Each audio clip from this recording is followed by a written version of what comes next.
If there's anything I watched this week. Oh, I gotta retweet. What was that? Sorry. That was me dying. I'm trying to think if there's anything I watched this week. Don't think so. I don't think I watched anything this week. I only did one thing this week, basically. Oh, I watched District 9 after last week's show.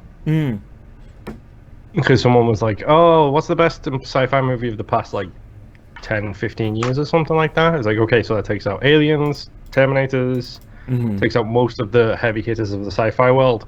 And then I realized District 9 is probably one of my favorite movies of all time. Yeah, and that's, what, 10 years old now at this point? Yeah, and it's also ironic considering I don't like nail stuff. Like, things to do with fingernails. Yeah, sure. I don't like teeth stuff. Things to do with teeth. And I fucking hate it when people vomit. And that movie has a very extended scene where one by one those things happen. Oh yeah, good. The part where he cuts off his finger or his thumb or whatever. That really got to me in the movie theater. Like, I'm not a big gory person, and I thought I was gonna pass out for a minute. I have to be in the right frame of mind for that kind of stuff, which is funny because I'm also a first responder, so I see that kind of crap all the time anyway. But when you're in that mindset, it doesn't bother me, but when it catches me off guard, it's like, oh, you get the warm and tinglies in your fingers and stuff, and it's like, oh, this is not good. Oh no, it's happening. Yeah, the fucking... I hate vomit. Like, vomit is a well-known issue for me. And my God, does he projectile vomit in that movie. I watched it this time, and this time I was like, nope, not watching this scene. I'm just gonna not watch it for a while. Okay, now we're back. And look away again. And now we're back. And look away again. Fast forwarding a little bit. It's funny, though, how much having kids desensitizes you from that kind of stuff. Yeah, my gag reflex has gotten so much better after having, so many code browns that I'm the only one to handle. It's just like, yep. All right, let's do this. Let's just... whatever happens, happens. It's not the actual thing that bothers me. Like, if you put a bathtub of vomit down, I could go and take a dip in it and it would be fine. It's the sound. Oh, it's just... Okay, so it's not the actual... The reverberating echo of it hitting something solid. Yeah. It's the throat sound. It's that wet... The pre-vomit thing? Yeah. Like the herking gagging part? The herking noise, and then the sound of a semi-solid wet thing coming through and echoing up the throat as it comes out. That's the bit that gets to me. Gotcha. So it's not actually the vomit itself? No. Right. It's the sound. It's that sloppy, wet splat sound. Right. And remember, you too can pay for this top quality audio. Patreon.com/E1M on the ones or numbers. $2 a month, it's a steal to hear about what makes us nauseous. For me, it's vinegar. Like the smell of it, or? The smell of it, the taste of it, anything. Just, especially the smell of it, my stomach starts doing flip-flops immediately. Like just even malt vinegar that gets to you? Or? Oh god, malt vinegar is the worst. I just didn't know if it was white vinegar. No, out of all of them, malt vinegar is... Because the malt vinegar, it smells different. Like, white vinegar is not great. Apple cider vinegar is not great. I like pickles, which I know sounds weird and dumb, because that's just vinegar cucumbers. Yeah. I love those. But yeah, everything else, just the smell of it, my body's like, nope, got get away. Hello there, country adventures. That's really, really weird. Yeah. It's one of those things where it's like, people that don't like tomatoes but they like ketchup or vice versa, it's like, they're so different that you can understand, I know these are similar things, they have the same base properties, but I don't know. I love pickles though. Yeah. And pickles are great, but I don't know. The vinegar thing, you'd hate this household because that's how we clean stuff. We use vinegar. I know, so does my wife. Stuff. I hate it. It's so good at cleaning. It's such an incredible cleaning tool, and it's 5 cents for a drum of vinegar. But I can smell it from a mile away. Yeah, when the sewer backed up into my basement last year. Oh, there you go. The beginning of this year. Yep. I had to buy so much bleach and vinegar that I swear the person at Menards thought I was making a bomb. Yeah, it's just like, what are you doing, then, dude? like, Should I add you to a list? Yeah, I completely burnt out my sense of smell by the time I got done cleaning the basement. Yeah. Like, I could feel the ammonia, but I couldn't smell anything anymore. Yeah. Back into the mines. Shit like that as well. If it would have only just affected your garden, you could have gone and got some fertilizer at the same time to really complete the bomb-making package. Well, yeah, exactly. The messed up thing was we didn't know what was going on, so there was what they thought was a clog, basically, at the end of my pipe. So they went to try to jet that stuff out.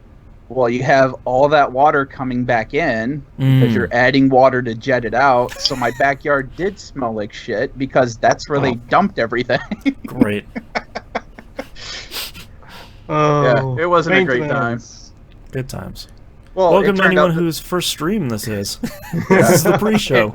It turned out that the city patched over my lateral line. So that was why everything was backing up, because I couldn't get to the sewer because they cut me off from it. So the city had to pay for it, but still. Yeah, that's the stuff. Yeah. And I'll I got have a new set up in a driveway hotel. and a new garden. Yep. And my basement had a 70-inch plasma. Exactly. Got all the photos to prove it. Mm-hmm. And Photoshop. All right, are you guys ready to kick this thing off? About as ready as I'll ever be. Ditto.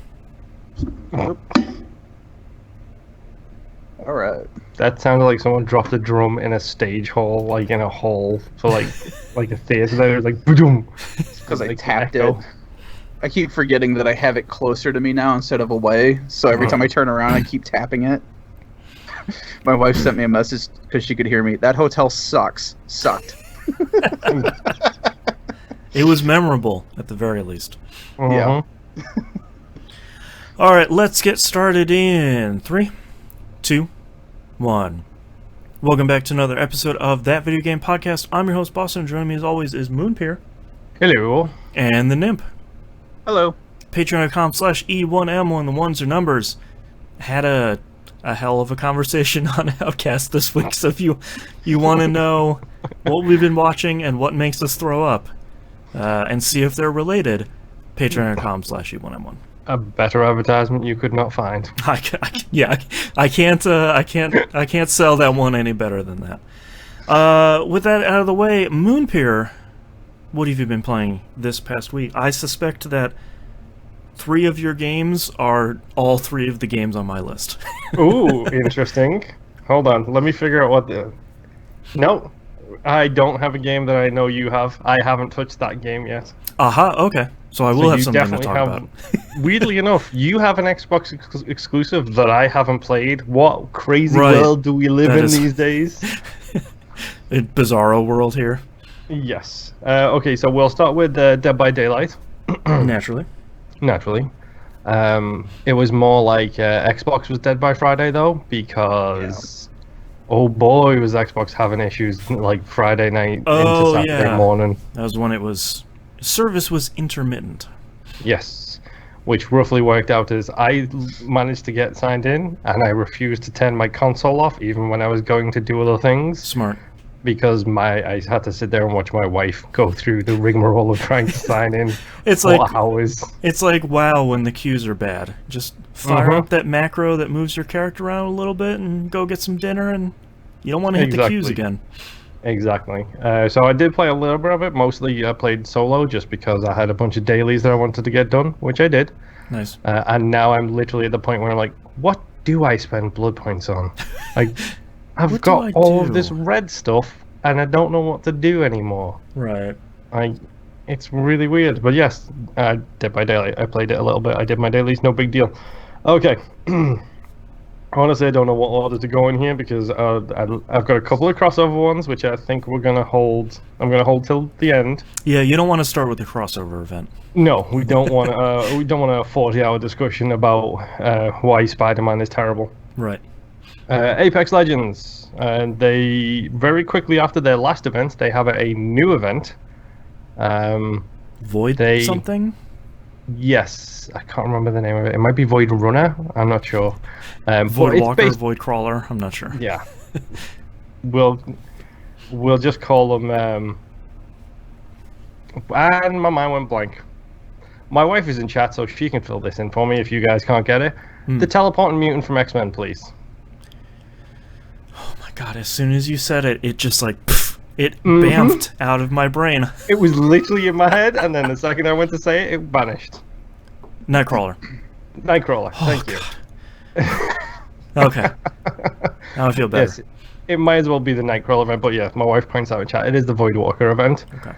So for these new events, they've started slowly changing the map a little bit, taking a little bit of a thing from Fortnite. So with the Octane event, which was the last event that they, or the last character-themed event that they did, there was a bunch of dead space, so they just introduced this Octane Arena, which feels like a Tony Hawk level because it's just a bunch of jump pads and ramps and a flaming loop to go through. Awesome.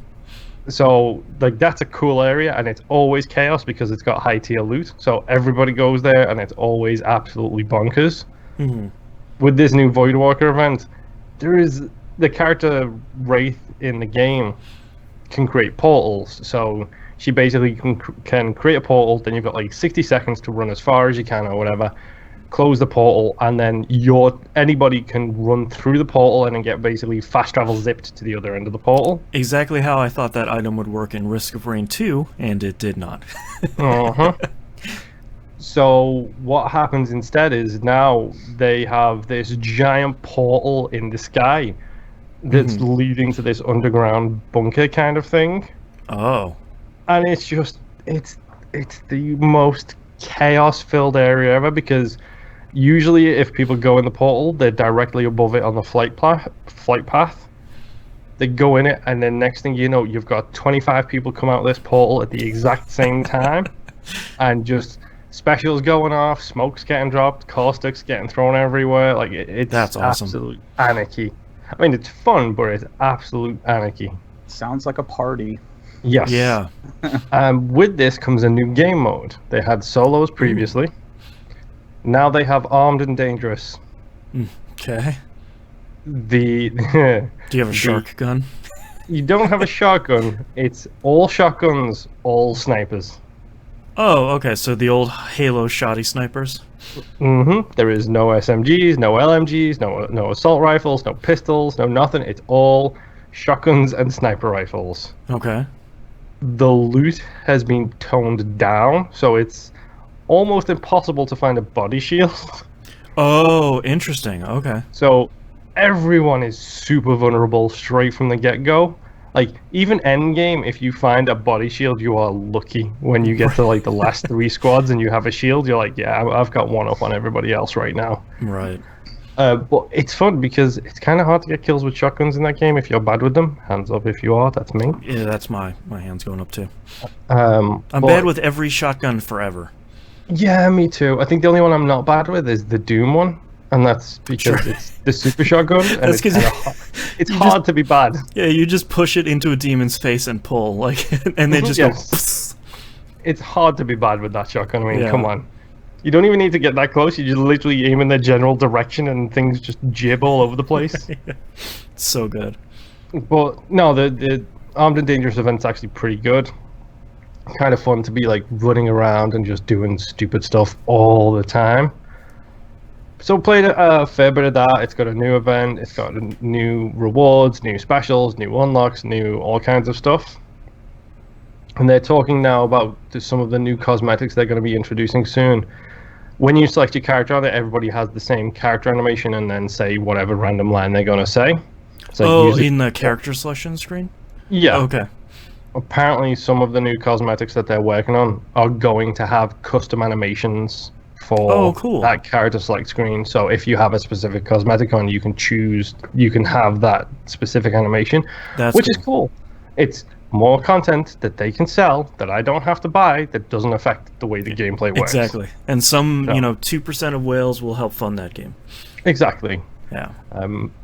Sorry, you said the word whales, and that immediately made me think of community member Billisford. We play Strike Force together. One of the guys in our clan bought Mr. Fantastic like the second he became available, and Billisford in chat just wrote ooh, and I wrote, sorry, that's my best whale impression underneath it. How expensive? Wait, hold on. So Mr. Fantastic is in Marvel Strike Force. I haven't played Marvel Strike Force for a while. I'm going to assume that a raw purchase of that character was $35. That would not surprise me. I don't know. I refuse to look. Curses. The same character, the same person bought Mysterio when he became available, and Mysterio was the big 5-0. So yeah, because when I started, I remember like a couple days after the game came out, they're like, "Hey, we got Black Panther's in the game." Heck yeah! And I was like, "Oh, that's cool. It's $45." I'm sorry, that's not okay. Yep, and that's usually for like a 3 to 5 star version of it, but if that's how you choose to spend your money, then that's how you choose to spend your money, you know? I would just buy a game. Yeah. But no, like Apex still. It's fun, it's stupid. They've done a really fantastic job of maintaining they have differentiated themselves, I feel, from the other battle royales, because that thing moves. Like that thing is, even if you're in a long game, like movement-wise, it still has the Titanfall feel, and that Titanfall feel is amazing. Well, it's nice to hear, too, that they are putting in more events, because I feel like that first season of the game was... It had, like, what? Yeah, like, it obviously, they were just getting set up, and they're bug fixing and all that stuff, so it felt a little dry, but it's nice to see, even if these events aren't going to be game-changing like Solos was, it's nice to see that they're at least focused on a character for a couple of weeks. I think that's pretty cool. Yeah, exactly. And Wraith's outfit, like she's got a custom outfit for this mode that you can unlock. I swear it looks like Mass Effect armor. That's awesome. You should take a look at it because it looks really cool. It's like a spacesuit. It's got the golden visor on the front of it that looks like Mass Effect armor. Downside is they have promotional images where the visor's flipped up and you can see her face, and I would prefer that version rather than the visor down version. Right. But it looks straight out of Mass Effect. Boy, 100%. Like between Mass Effect and Anthem, like that's what this armor looks like. Looks pretty cool. Yes, it does. But you know, I like Apex. I will keep playing Apex. Shout out to my homies, my wife and Em, for constantly dealing with me being terrible. My wife has to do it, though. She's legally obligated to. Right. Okay, moving on from Apex. My next game, Supermarket Shriek. I continue playing this game. I did some research. Boston, you can play this game with a microphone. Okay. Great. There is an achievement for playing this game with a microphone. Oh, okay. In co-op. Oh. And it's called, like, the neighbors were such big fans of yours, because you have to literally yell into the microphone to get the thing to actually go around. I totally forgot to install this week. Let me fire up the Xbox Game Pass app on my mobile device. You should, because that game is really, really fun. It suffers from the classic puzzle racing game kind of thing, which is to say, it's easy, brick wall. Right.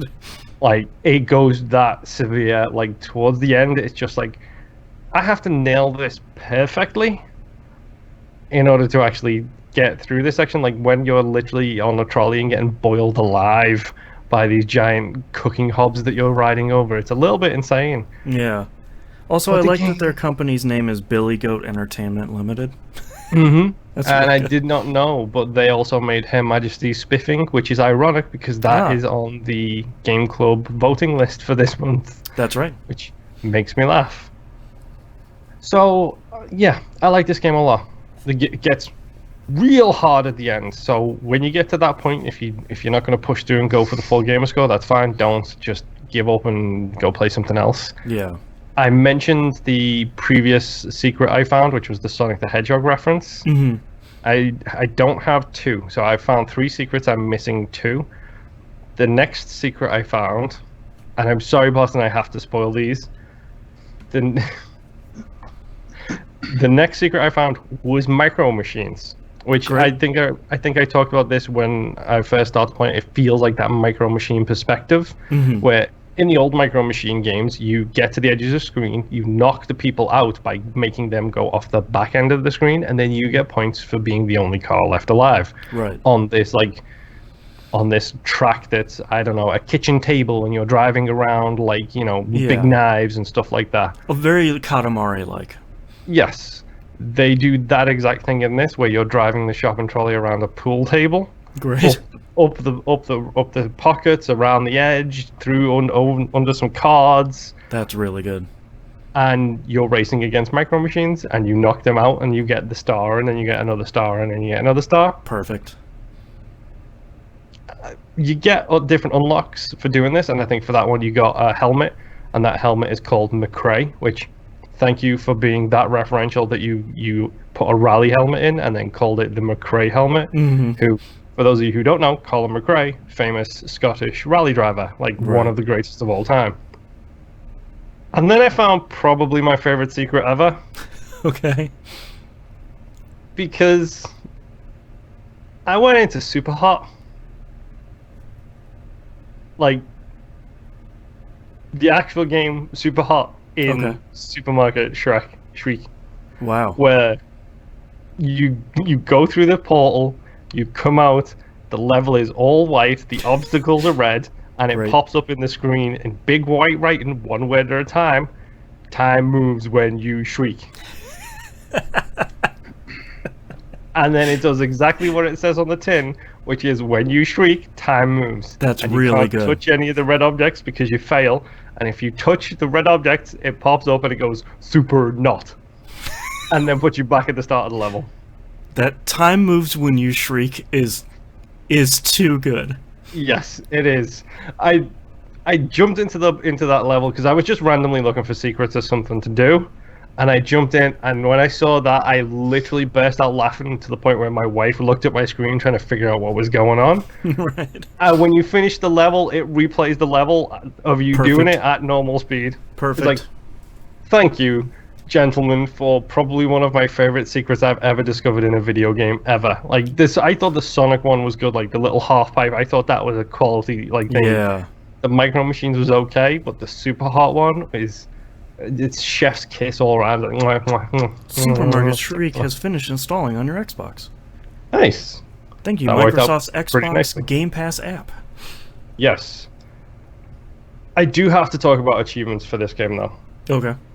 Because I tweeted about this, so I'm basically going to be repeating what I said on Twitter, which is to say, I love references, I love puns. You give me references and puns, and I absolutely adore it in achievements, especially if they make you play differently or give you a challenge. I posted a couple of selections of them, like you get killed by buzzsaws, and you get the achievement, Will It Blend? You change out your outfit, and you get Suit You Sir, which is a reference to a British comedy show from like the 90s to 2000s. Though I have one achievement left in the game.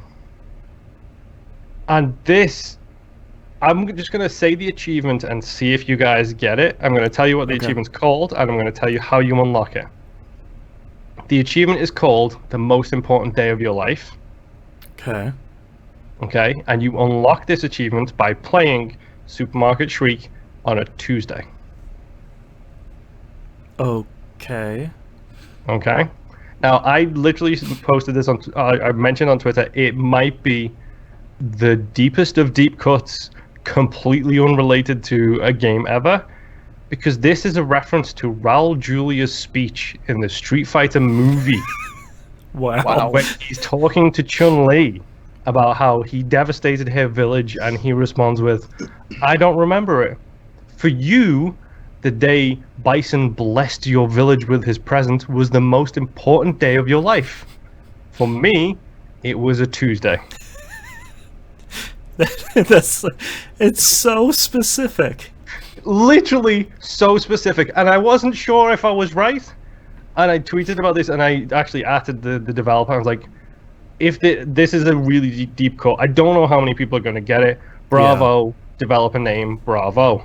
Nobody expects the Street Fighter movie. Yeah, Exactly. I mean, it is a famous line from the movie, but like the number of people that have seen that cinematic work is pretty low. Best thing is, I literally said I will get this achievement on Tuesday and then I'll be done with the game. The developer responded with saying, well, I guess you might say ... and a gif of Raul Julia from the Street Fighter movie saying game over. Perfect. I was right. It is a reference to that, and it's so deep. It's so amazing. I adore it. So this game good. gets 5 stars just for that alone. Yep, because 5 shrieks. Oh, chef's kisses all around. Yeah. It's so good. But yes, Man. Super Mario Shriek is actually a pretty enjoyable game until you hit that brick wall. Yeah. Oh, sorry. Two things that made me really burst out laughing this week, and it's like, okay, great. Yeah, thank you, perfect. You small team of developers for being so amazing at some things that I love. Moving on from Super Mario Shriek, Blair Witch. Yes. Okay. This one's weird. So, do you guys know or have any interest or have ever listened to anything in the ASMR category? I know of it, and I have listened to some stuff, and I haven't found anything that doesn't creep me out. Yeah, Okay. I know of it, but don't really care. Yeah, we Okay. just so for anyone listening, we're not going to do a diet ASMR on this show. Don't you dare! Don't you dare! So, for those uneducated, NIMP, ASMR I'm not is uneducated. I told you, I just don't care. Right. okay, for the ignorant NIMP. ASMR is usually recorded using binaural audio, Yeah. which is different from stereo audio because it's not one source. Like, I'm speaking into this microphone, it's technically stereo, so it'll come out of both ears at the same time and make you, when you put headphones in, it makes you think that the noise is coming from the dead center of your head. But if you're a Pearl Jam fan, Yes. I hope the one of you that got that joke out there really appreciates it. I'm here. I for hope you. so too. I hope so too. Binaural audio is recorded slightly differently, which is when the microphones that you record from it are spaced apart, approximately the size of a human head. Mm-hmm. So it makes it it sounds a lot more like someone is speaking directly into one ear right next to your head. Yeah. Blair Witch is recorded using binaural audio. Oh no. Okay. And this is genius. Right. Genuinely genius. Because I don't think I've ever heard of a horror game using binaural audio before to really creep you out. Yeah, because that's just gonna that's gonna do it. Mm-hmm. When you're running through the woods or walking through the woods with a flashlight and it is woods dark outside, and for those of you who've been out in woods at nighttime know what woods dark means. And then all of a sudden you hear a little right behind you. Gotta go. And then to your left. And then behind you again, and then to your right. Ugh. It's incredibly terrifying. Yeah. Like, I'm gonna do a control here from last week and say bad things. Frame rate is hot garbage. It feels and plays like an indie game. Like, it feels like it was developed on a very, very, very strict budget. But improvements in even base level graphic design mean that the woods look like woods. The lighting effects are incredible in the game. Your Nokia phone looks like an Your indestructible Nokia phone brick. looks like a Nokia phone. Yep. Your Nokia phone has Snake on it. Yep. There is an Nice. achievement for playing Snake on it. Great. Snake and Space Invaders, I saw. Yes. I really like this game. Okay. I can't play it right now because my wife is behind me in the game at this moment in time. So anytime I'm home and she's home, I deliberately don't play it because I'm past her in the story. It's true love. But yeah, this game is creepy. Like, real creepy. Yeah. It does some interesting things with PTSD, with being alone in the woods in the middle of the night, with and I'm gonna use this phrase knowing that most people will get what I say, with objects of power which allow you to manipulate reality, Right. which is very strange. Don't look at the achievements if you're going to play this game, whatever you do, because I pulled up the achievement list while waiting for it to load, and the very first achievement is a spoiler. Great. Nice. And it's not secret. It's one of those things where it's like, all right, the first achievement, kill your best friend Barry. He's the final boss. Okay, cool, thanks. Uh-huh. I don't get how developers still have problems doing it, because there's like achievements and trophies that are secret where it's like, oh, I just kill 500 enemies, and it's like, why is that a secret? But then you Right. get stuff like this where it's like, obviously a spoiler. Why is this not a hidden / secret? Right. You whatever? found out that your dog is the real murderer. It's like, well, okay, thanks. Yep. It's really, really dumb. But the game is it's a small team, I'm guessing. It's a budget title. The game is designed to scare you. And guess what? It scares me. And I love it. Yeah. I absolutely love it because it's got some kind of basic puzzles in there. It's got some environmental storytelling, a whole bunch of like collectibles and stuff like that. Your standard like third-person shooter game. First person, I'll have you know. Ah, okay. I guess Just I to didn't make know it more creepy. Yeah. It's first person. Interesting. And my favorite thing is dude goes out into the woods with like a pen flashlight. Like not a big halogen lamp, nothing like Right. that. A pen flashlight. Halogen lamps existed back then. He could have gone to a hardware store and picked something up. Mm-hmm. Considering you had to drive to get to the woods, it's Right. a very simple stop along the way. I have seen the first couple of minutes of that game, and the lack of preparation of the main character is hilarious. Mm-hmm. Yeah, because he goes out there, he's supposed to be finding these people, right? He was supposed From to the join original like movie or something like that? He's supposed to be joining a search party, and they like left on time because he was late. And he was like, "Well, I'll just go in the creepy woods by myself with a pen light and my dog and my phone. That should be sounds fine." about right. Yeah. The one smart thing is the dog has a glow-in-the-dark collar on. Great. It's the one smart thing, which my wife pointed out to me because I wouldn't have noticed it otherwise. Right.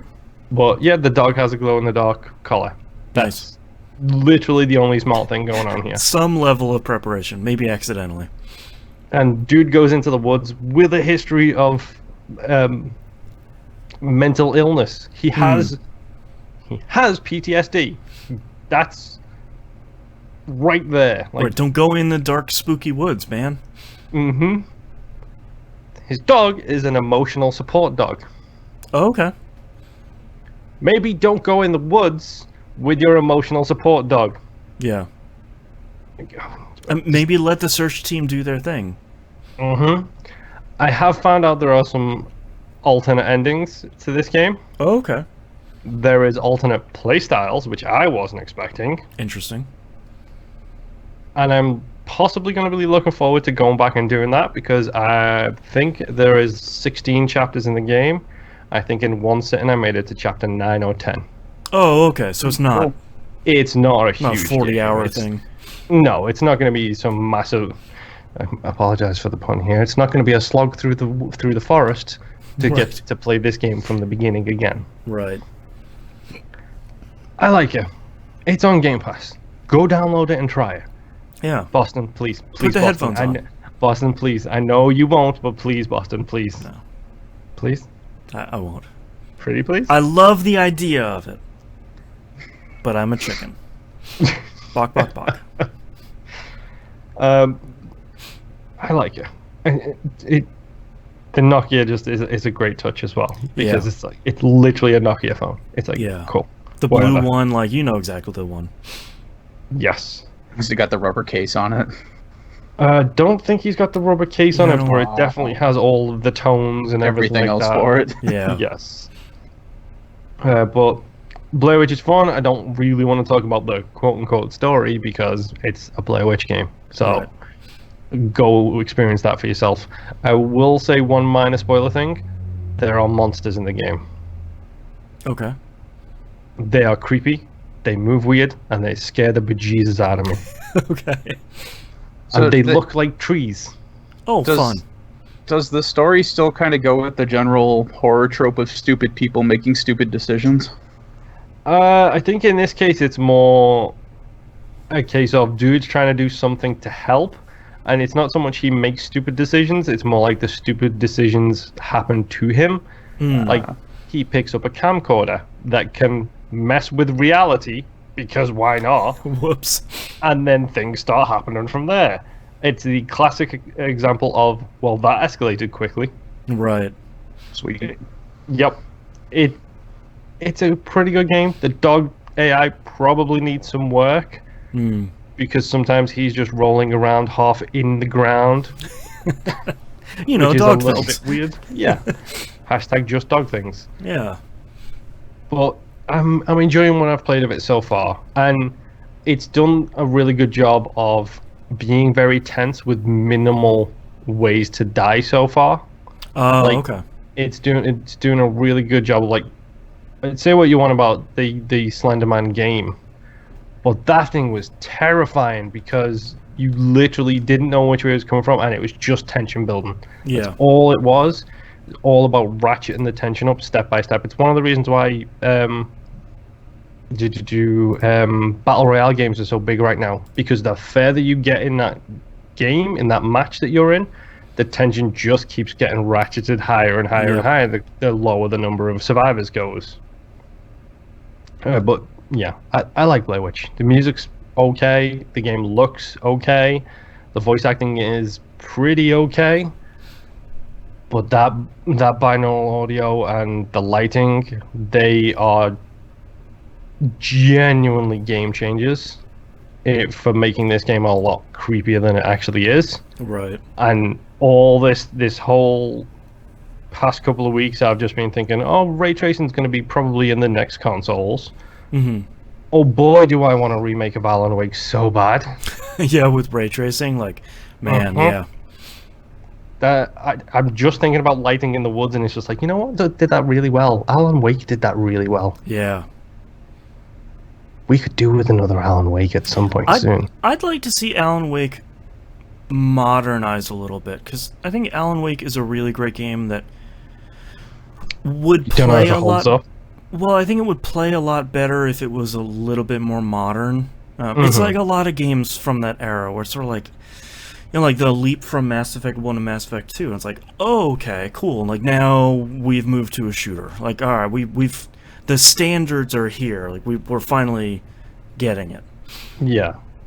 Moving on from Blair Witch, onto my next game, which is Don't Let My Twitter Fool You. I did not complete this game in 17 seconds. Okay. This is Creature in the Well. I also started this. The Metroidvania pinball game thing. Yeah, like top-down action adventure Metroidvania pinball thing. I started that this morning. I beat the game in one sitting. Oh. I got every achievement in one sitting. Okay. Oh, wow. It's about 6 hours long. Okay, so I'm probably about halfway there. Yes. How many columns have you beaten? My first one, I think. You beaten so in the main room you beat one column? Yeah. You're about an eighth of the way there. Okay. There's like 9. I don't. Creature in the Well is a weird thing. Yeah. I really want to like it. Like graphically, I think it looks super cool. It has this very so good. This very stark art style where there's a lot of very thick, very heavy black shading on a bunch of stuff. It looks very worn down. This whole idea of like the world has been taken over by this giant sandstorm. You're trying to reactivate this temple. Your character looks really cool.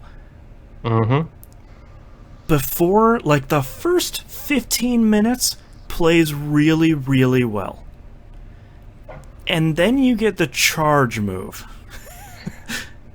That was a game changer for me.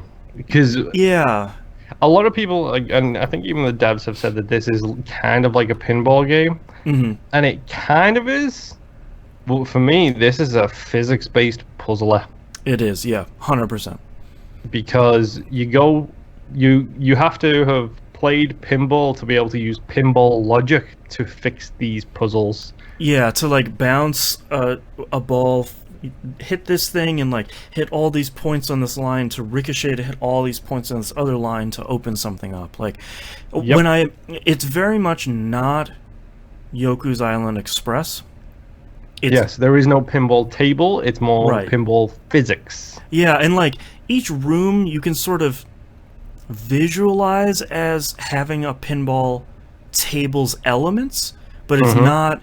When you look at something like Yoku's Island Express, it's like this screen is a pinball table. It has a number of elements on it. You're usually dealing with one or two of them in Creature in the Well. Yeah, and the difference in Creature as well is you can move the flippers, i.e. you can move yourself to wherever you need to be. Yep. Which, controls-wise, it needs a little bit of fine-tuning. That has been my problem, that I like everything else in this game. The writing is really good. The characters are fun. I don't enjoy playing it, and I'm so frustrated because I can't put a specific I can't put my finger on. This is exactly the problem I have with the controls. It just, the whole control scheme feels a little bit off. Yeah, I had to teach myself to basically think of like what you're talking about, specifically the charge move, which is essentially, using the pinball terminology, that's holding your flippers up and crooking the ball and holding it in place. Yep. I had to teach myself that I could use that to get where I needed to start whatever physics thing I needed to do the puzzle, to basically lock the ball in place there and then try and get my lineup right while doing that. Right. And then hit the actual shot button kind of thing to send the ball all flying away. Yeah. I will say it gets easier very quickly after that first dungeon. Oh, okay. And then probably in the last two dungeons, it suffers from the supermarket Shriek problem of, here's a brick wall, have fun with that. Oh, okay. There are a couple of, because the game has, as I throw my pen on the floor, the game has a whole bunch of, basically it's the charge tool, the strike tool, which is the hold the ball, send the ball flying. There's a bunch of capes which you can collect, which are all cosmetics. Basically, it's just a cape that you guy wears on his back. I found a secret area in the first dungeon and had like pulled a flag down off of something and wrapped it around you as a cape, and I was like, alright, this is really cool. Yeah, there's a couple of them. There's a purple one outside at like the stick field. There's one that's just sitting on the edge of the cliff there. Oh, okay. So you can get them. The thing that changes with this is the tools that you use. So very quickly, if you're trying to find all the secret rooms, you will find different strike tools and different charge tools that have different effects. Yeah, because you start with the game with like a steel pipe, and it's like it just it hits stuff, but you find a bunch of other stuff pretty quickly. Yep, you have the steel pipe, and then that's the strike one. I'm trying to think of the second strike one you get is it regenerates health. Yeah. So when you get the nasty pinball shots shot at you, you can absorb them and get health from them. I use that the majority of the game when it comes to that, because that's kind of a game changer later on for actually keeping you alive in some really hard rooms. Right. Some boss fights. Then there is the twin swords, which allow you to, when you're charging the ball, it gives you a laser pointer. Oh, cool. Which, when you're trying to solve a puzzle, is really, really, really handy. Yeah. Does it like reflect and bend with objects too, or is it just a straight, it hits something and it stops? It's a straight hit something and stops one. Okay. But if you've played a lot of pinball, you know, like if this bumper is at a 45-degree angle and you needed to do a square, you need, hit it straight in the middle from directly below it kind of thing, and then it'll do the full square. Which the laser thing makes a huge difference in being able to see like pinpoint accuracy stuff like that. There is a couple of secret ones which are dastardly hard, like really, really hard. Like physics puzzles where it's like, oh, bounce this off 6 walls and get it perfectly correct to hit this tiny little thing that pops up at the end to open this bridge. And it's like, okay, that's a secret. It's supposed to be a little bit harder than normal, so whatever. Yeah. There is some amazing ones, I think, close to the end of the game. Actually, I unlocked it close to the end, but you can get it sooner. There is the axe as the strike tool, which when you hit the ball, it splits it into 3. Oh.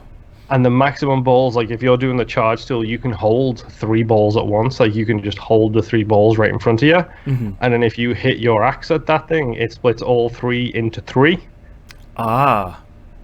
And then sends all of those off to like hit whatever you need it to hit to gain the energy, and then 3 of them will bounce back at you, and then you hit them with the axe again, and what do you know, you got another like 9 That's going cool. off. So it does twist and change as it goes along. The very last level in the game is a hellscape of epic proportions. Like, it's so hard. Yeah. Like, I don't understand why they made that jump. Like, the jump from doable, but slightly difficult, to here is a room full of red. Don't let any of the balls flying around the screen touch anything, because you'll die. Oh, yikes. Okay. So it becomes a case of, oh, I've got the magnet charge tool, so I suck balls into me, and then they stick with me instead of flying around all over the place. That's handy. I'll use that forever. Thank you very much. Right. I don't want to die. But no, the game does change, and I like it. I like it a lot. It's a cool game. It's on Game Pass. Go play it on Game Pass if you're a Game Pass subscriber, because I think if I paid $15 for this, I wouldn't be disappointed. It's around about 6-7 hours long. If you need something to play on your Switch, I don't know how the controls will feel on the Switch. Yeah.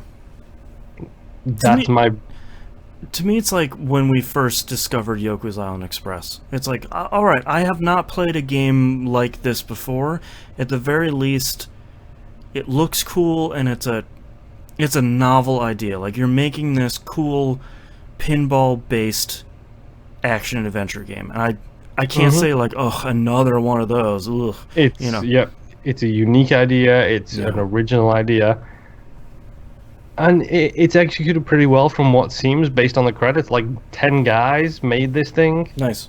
It's like, okay, cool. You know what? I didn't even know your game existed until like literally 2 weeks ago. Mm-hmm. And now it's out, and now I've beaten it, and I will happily talk about it's well worth the playthrough.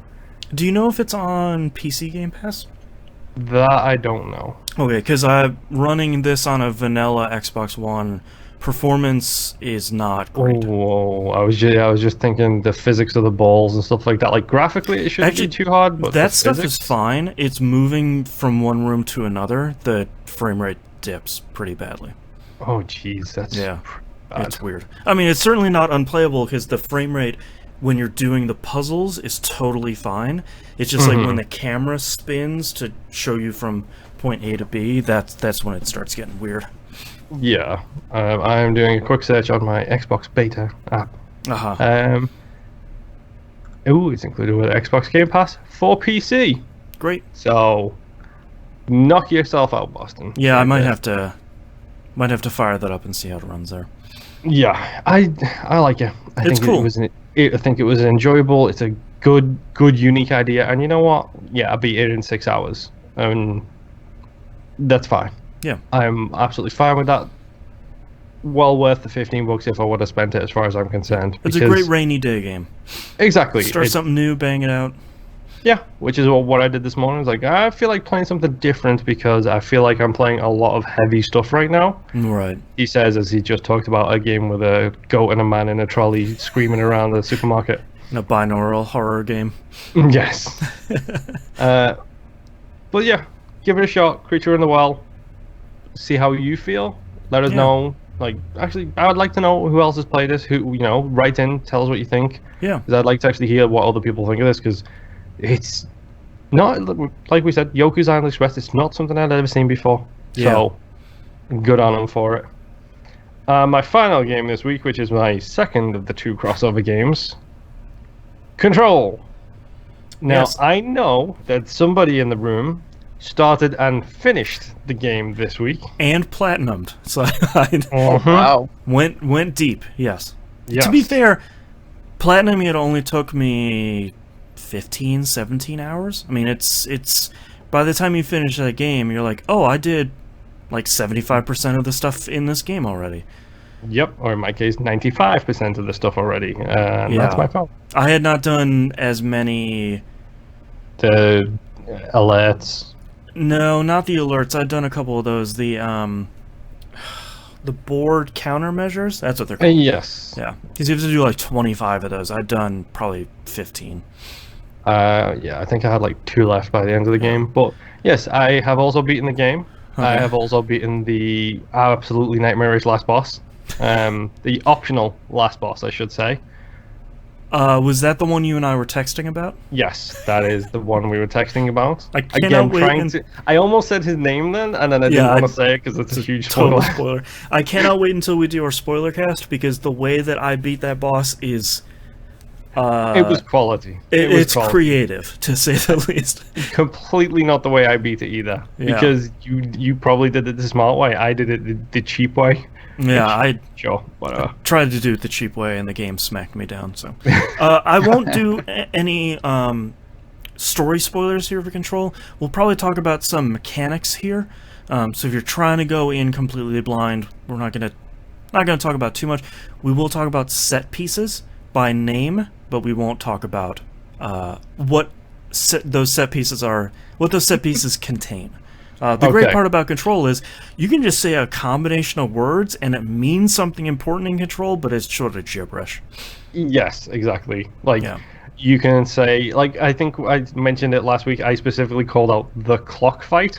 Yes. Anybody who knows the clock fight knows the clock fight. Super cool. Anybody who doesn't know must think I'm Back to the Future 1 and trying to swing from a clock tower or something. I do have to say a lot of those optional bosses like the clock fight were all really cool. Yes, that one annoyed me because of the chasms of death around every corner. Yes. But other than that, like the way it looks, the spinning motion, like the whole, like that is incredible. I really like the traffic light scenario. Yeah, which is so dumb. Great. When I read, there's a side quest in the game where they give you a list of things to go do, and one of them was like, "Oh, take care of the traffic light." And I was like, "Please, if it does the exact thing I want it to, this is gonna be like my game of forever." And it did, and it was really good. Yep, and then visually that thing is incredible as you make it further through. The noise it makes, like where it goes, brrr, like it just, Again, random words in Control, folks. The pink flamingo one was visually astounding. You turn that corner and there's a bunch of pink, and I was like, it's probably over there. Oh yeah, I wonder where it is. Yeah, I guess I don't have to look for it anymore. Of course, we are kind of talking around the set piece, which is the ashtray maze. Yes, the ashtray maze is hands down the coolest sequence I have played in a video game in probably 10 to 15 years. There is a similar-ish sequence in the first Vermintide game, but nowhere near as executed as well and as mind-bogglingly gorgeous as this. And I know you have a problem with lyrics. Don't diss them on the show, please. Thank you very much. I thought the lyrics were a little on the nose. They are. But I don't think that detracts from the sequence. It's the coolest. It's just like it. I think it's the reason. I wish I could show people what that looks like because I want people to play Control, but I don't want to spoil the ashtray maze for them because going into the ashtray maze at the beginning, it's sort of like, okay, cool, this sucks. Like, what am I? Oh, it's a maze. I tried to explore it before I had the ability to explore it, and it's like, oh no, you just keep getting sent around in circles, and back to the entrance you go. And then going back to the maze, and seeing that is, go play Control without anyone spoiling it for you, because that is... I think one of the things that I really want is I want a postmortem for this game, and I want them to explain technologically how did you do that? How does that work? How do you make that? Visually, it's one of my favorite things I've been a part of in video games. Like walking through that area and seeing things and the way things move, and it's just. I thought it was going to be like the first part of the Ashtray Maze. It was not. No. It gets completely weird and completely amazing. Like that to me, that sums up Control. Completely weird and completely amazing. Yeah, which is like I mean, Control is incredible. Minor non-spoiler alert here, no, but you specifically mentioned that you don't want them to explain everything. Maybe a little bit of explanation here and there. Guess what? They don't explain jack. Which I figured, because like I said, SCP, they don't explain anything. You just, and that's kind of why I like it too. And I think Control does so well in explaining the world and its lore. And I think the one thing I realized about halfway through the game was that every piece of lore you pick up is one page. And that's it. Like what's probably a dossier like as thick as a telephone book. It's like a memo or something, or like a letter someone wrote, but they're only one page. It's not this thing where you pick up and it says like page 1 of 17. And it's like, well, I'm never going to read that. I read every single piece of paper in this game because it just takes a couple seconds to just read through this thing and you go, oh, well, that's crazy. That's where that thing came from. That sounds real dangerous. Hope I don't have to deal with that later. And then next thing you know, 5 hours later, oops, there it is. Go deal with it. And the audio logs you're picking up, which there aren't that many in the game, are like a minute and a half, unless it's the radio show. That's a couple minutes, but you always want to listen to that anyway. Threshold Kids is incredibly and creepy. Control Kids is so good. Control Kids is great. Uncle Mr. Bones is probably one of my new favorite characters. The guy who plays Darling is probably the runaway hit of Control. Also known as Alan Wake. Yes, also known as Alan Wake himself. Yep. The videos that he was in, every one of those was incredible. The sunglasses one blew my mind because it just came out of nowhere. Did not expect that, and I feel like they did so many things right with this lore, because like each one of those videos is just Dr. Darling talking to you as if you're an employee there, and they're maybe 2 minutes at most. It's basically like a human resources video. Right, it's like, here's why this diskette, this 8-inch diskette from the Russians, was really important, and here's what objects of power are. And here's why you don't touch it. Right, don't touch anything. Keep your hand. And I think all of that stuff, and seeing his storyline progress, mostly in order, but occasionally out of order, was really great. Because a lot of the other characters are talking about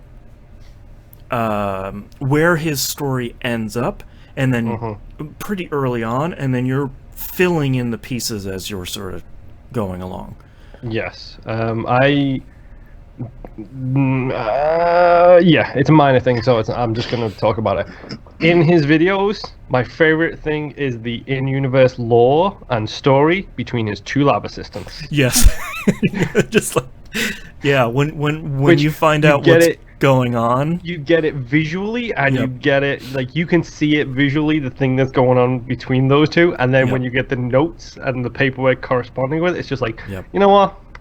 Again, chef's kiss, all around, chef's kisses. And I think that's really great, because there's probably, all told in this game, there's probably like 20 minutes, 30 minutes of Darling videos, but because they couple that with the audio logs and the text logs and the videos, like you just get such a great idea about the people involved in the Bureau, of like the small like 1% you've seen of the oldest house.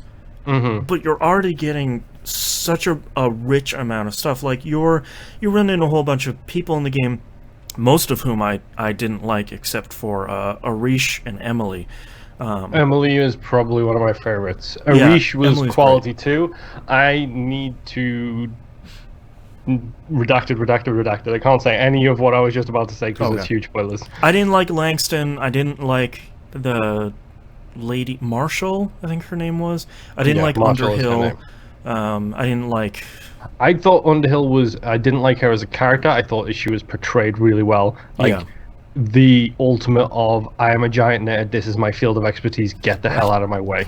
I like her line of like, you can go back to worrying about that hiss thing you're all worried about. I was like, okay, that's pretty great. Also, the hiss is a really great name for a set of enemies.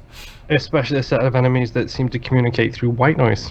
Yes. Which is literally just a hiss. Speaking of, the board is great. Yes. The subtitles for the board are really good. Best. Yep. Yeah. I do have to say, I think this game is probably one of my favorites I've played in years and years and years and years. I will recommend it to everyone. If you liked Alan Wake, I feel like Control is them taking those ideas, taking that shell of what made Alan Wake really great, refining it, and then giving you powers on top of that. Yeah, it feels to me like they took Alan Wake, they took Quantum Break. Yep. I confused myself then because like no way does it rhyme with Alan Wake. Well, it feels like they took the two of them, like, because Alan Wake I felt like the controls are spotty and the combat was iffy. Yeah. And Quantum Break tried to fix that with the powers in Quantum Break. The story was okay, whereas Alan Wake's story was mind-blowingly good. Right.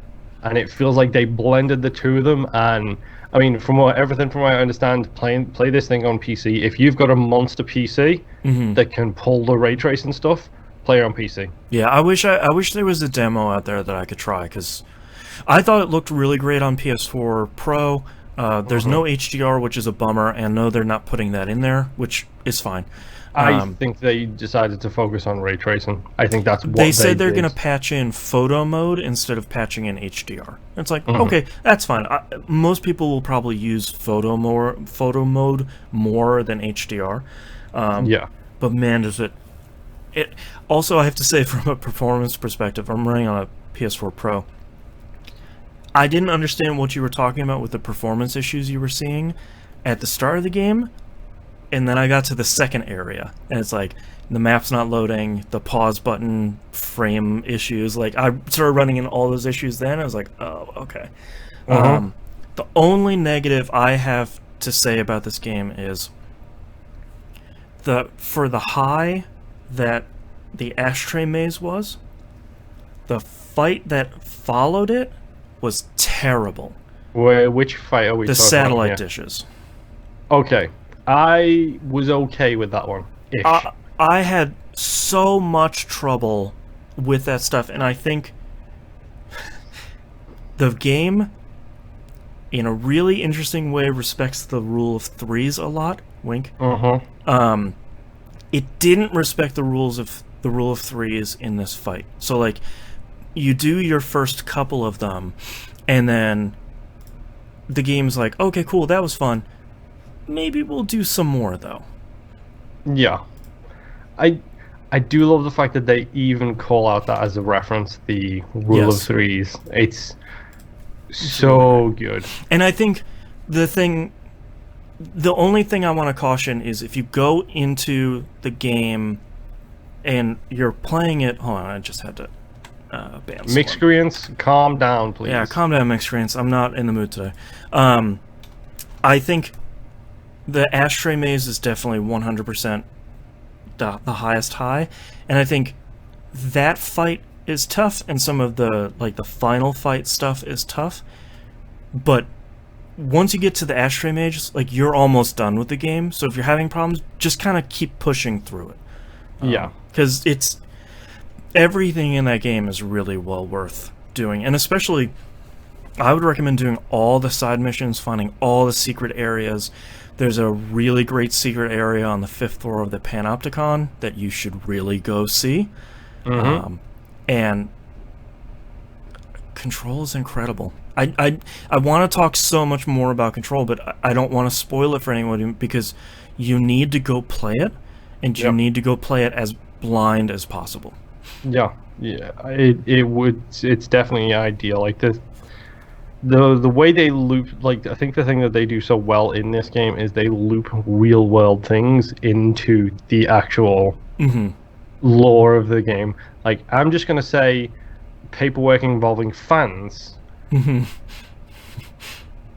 That's quality moment right there. Yeah. You pick that up, you read it, and if you're aware of what that's referencing, it's a nice touch. Yeah, that's a good point because they do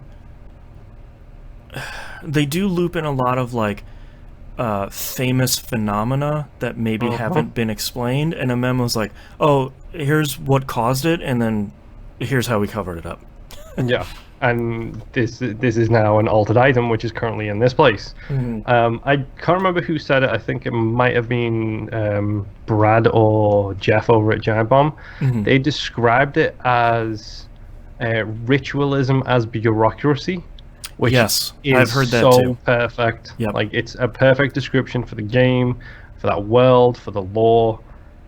It's just so nice. Like I absolutely adore that game. I could spend the next 5 hours talking about Control and be happy about it. So we'll hopefully knock out a spoiler cast for it sometime soon. But go play Control. It is a game you need to play as soon as you can. Yep. And that is the last thing I've played. So here is the button. I'm passing it over to you, Nimb. All right. So, first game that I played and beat was Cold Steel 2 on the Vita. Finished it for the 13th time. Yeah, and then it threw an epilogue on after that, which kind of infuriated me for a moment. I liked your tweet of, I finally finished it. It was like the end credits, and it's like your next tweet a couple minutes later was like, no, there's an epilogue. Yep. Yeah, it got to the point where it wanted me to save. I'm like, okay, cool, clear data. Yeah. That's fine. And then it started up an epilogue. I'm like, oh, screw this game. Son of a. But apparently the epilogue, it is and it isn't tied to the story. So I have beaten the game. This is extra stuff that's introducing 2 different characters from the previous series. There are a ton of stories that are cut up.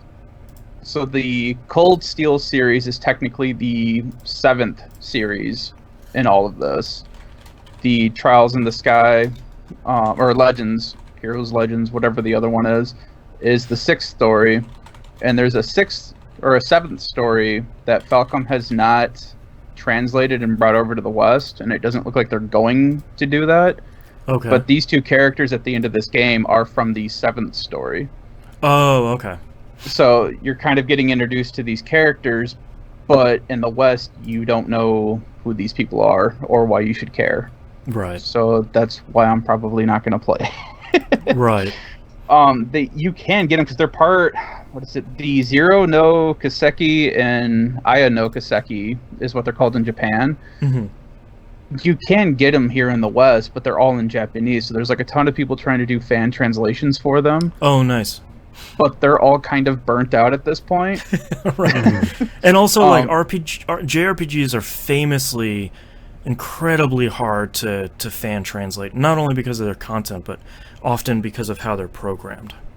And there's just a ton of dialogue in these games. So there's one guy, I don't remember his name off the top of my head, but he's like 90% done.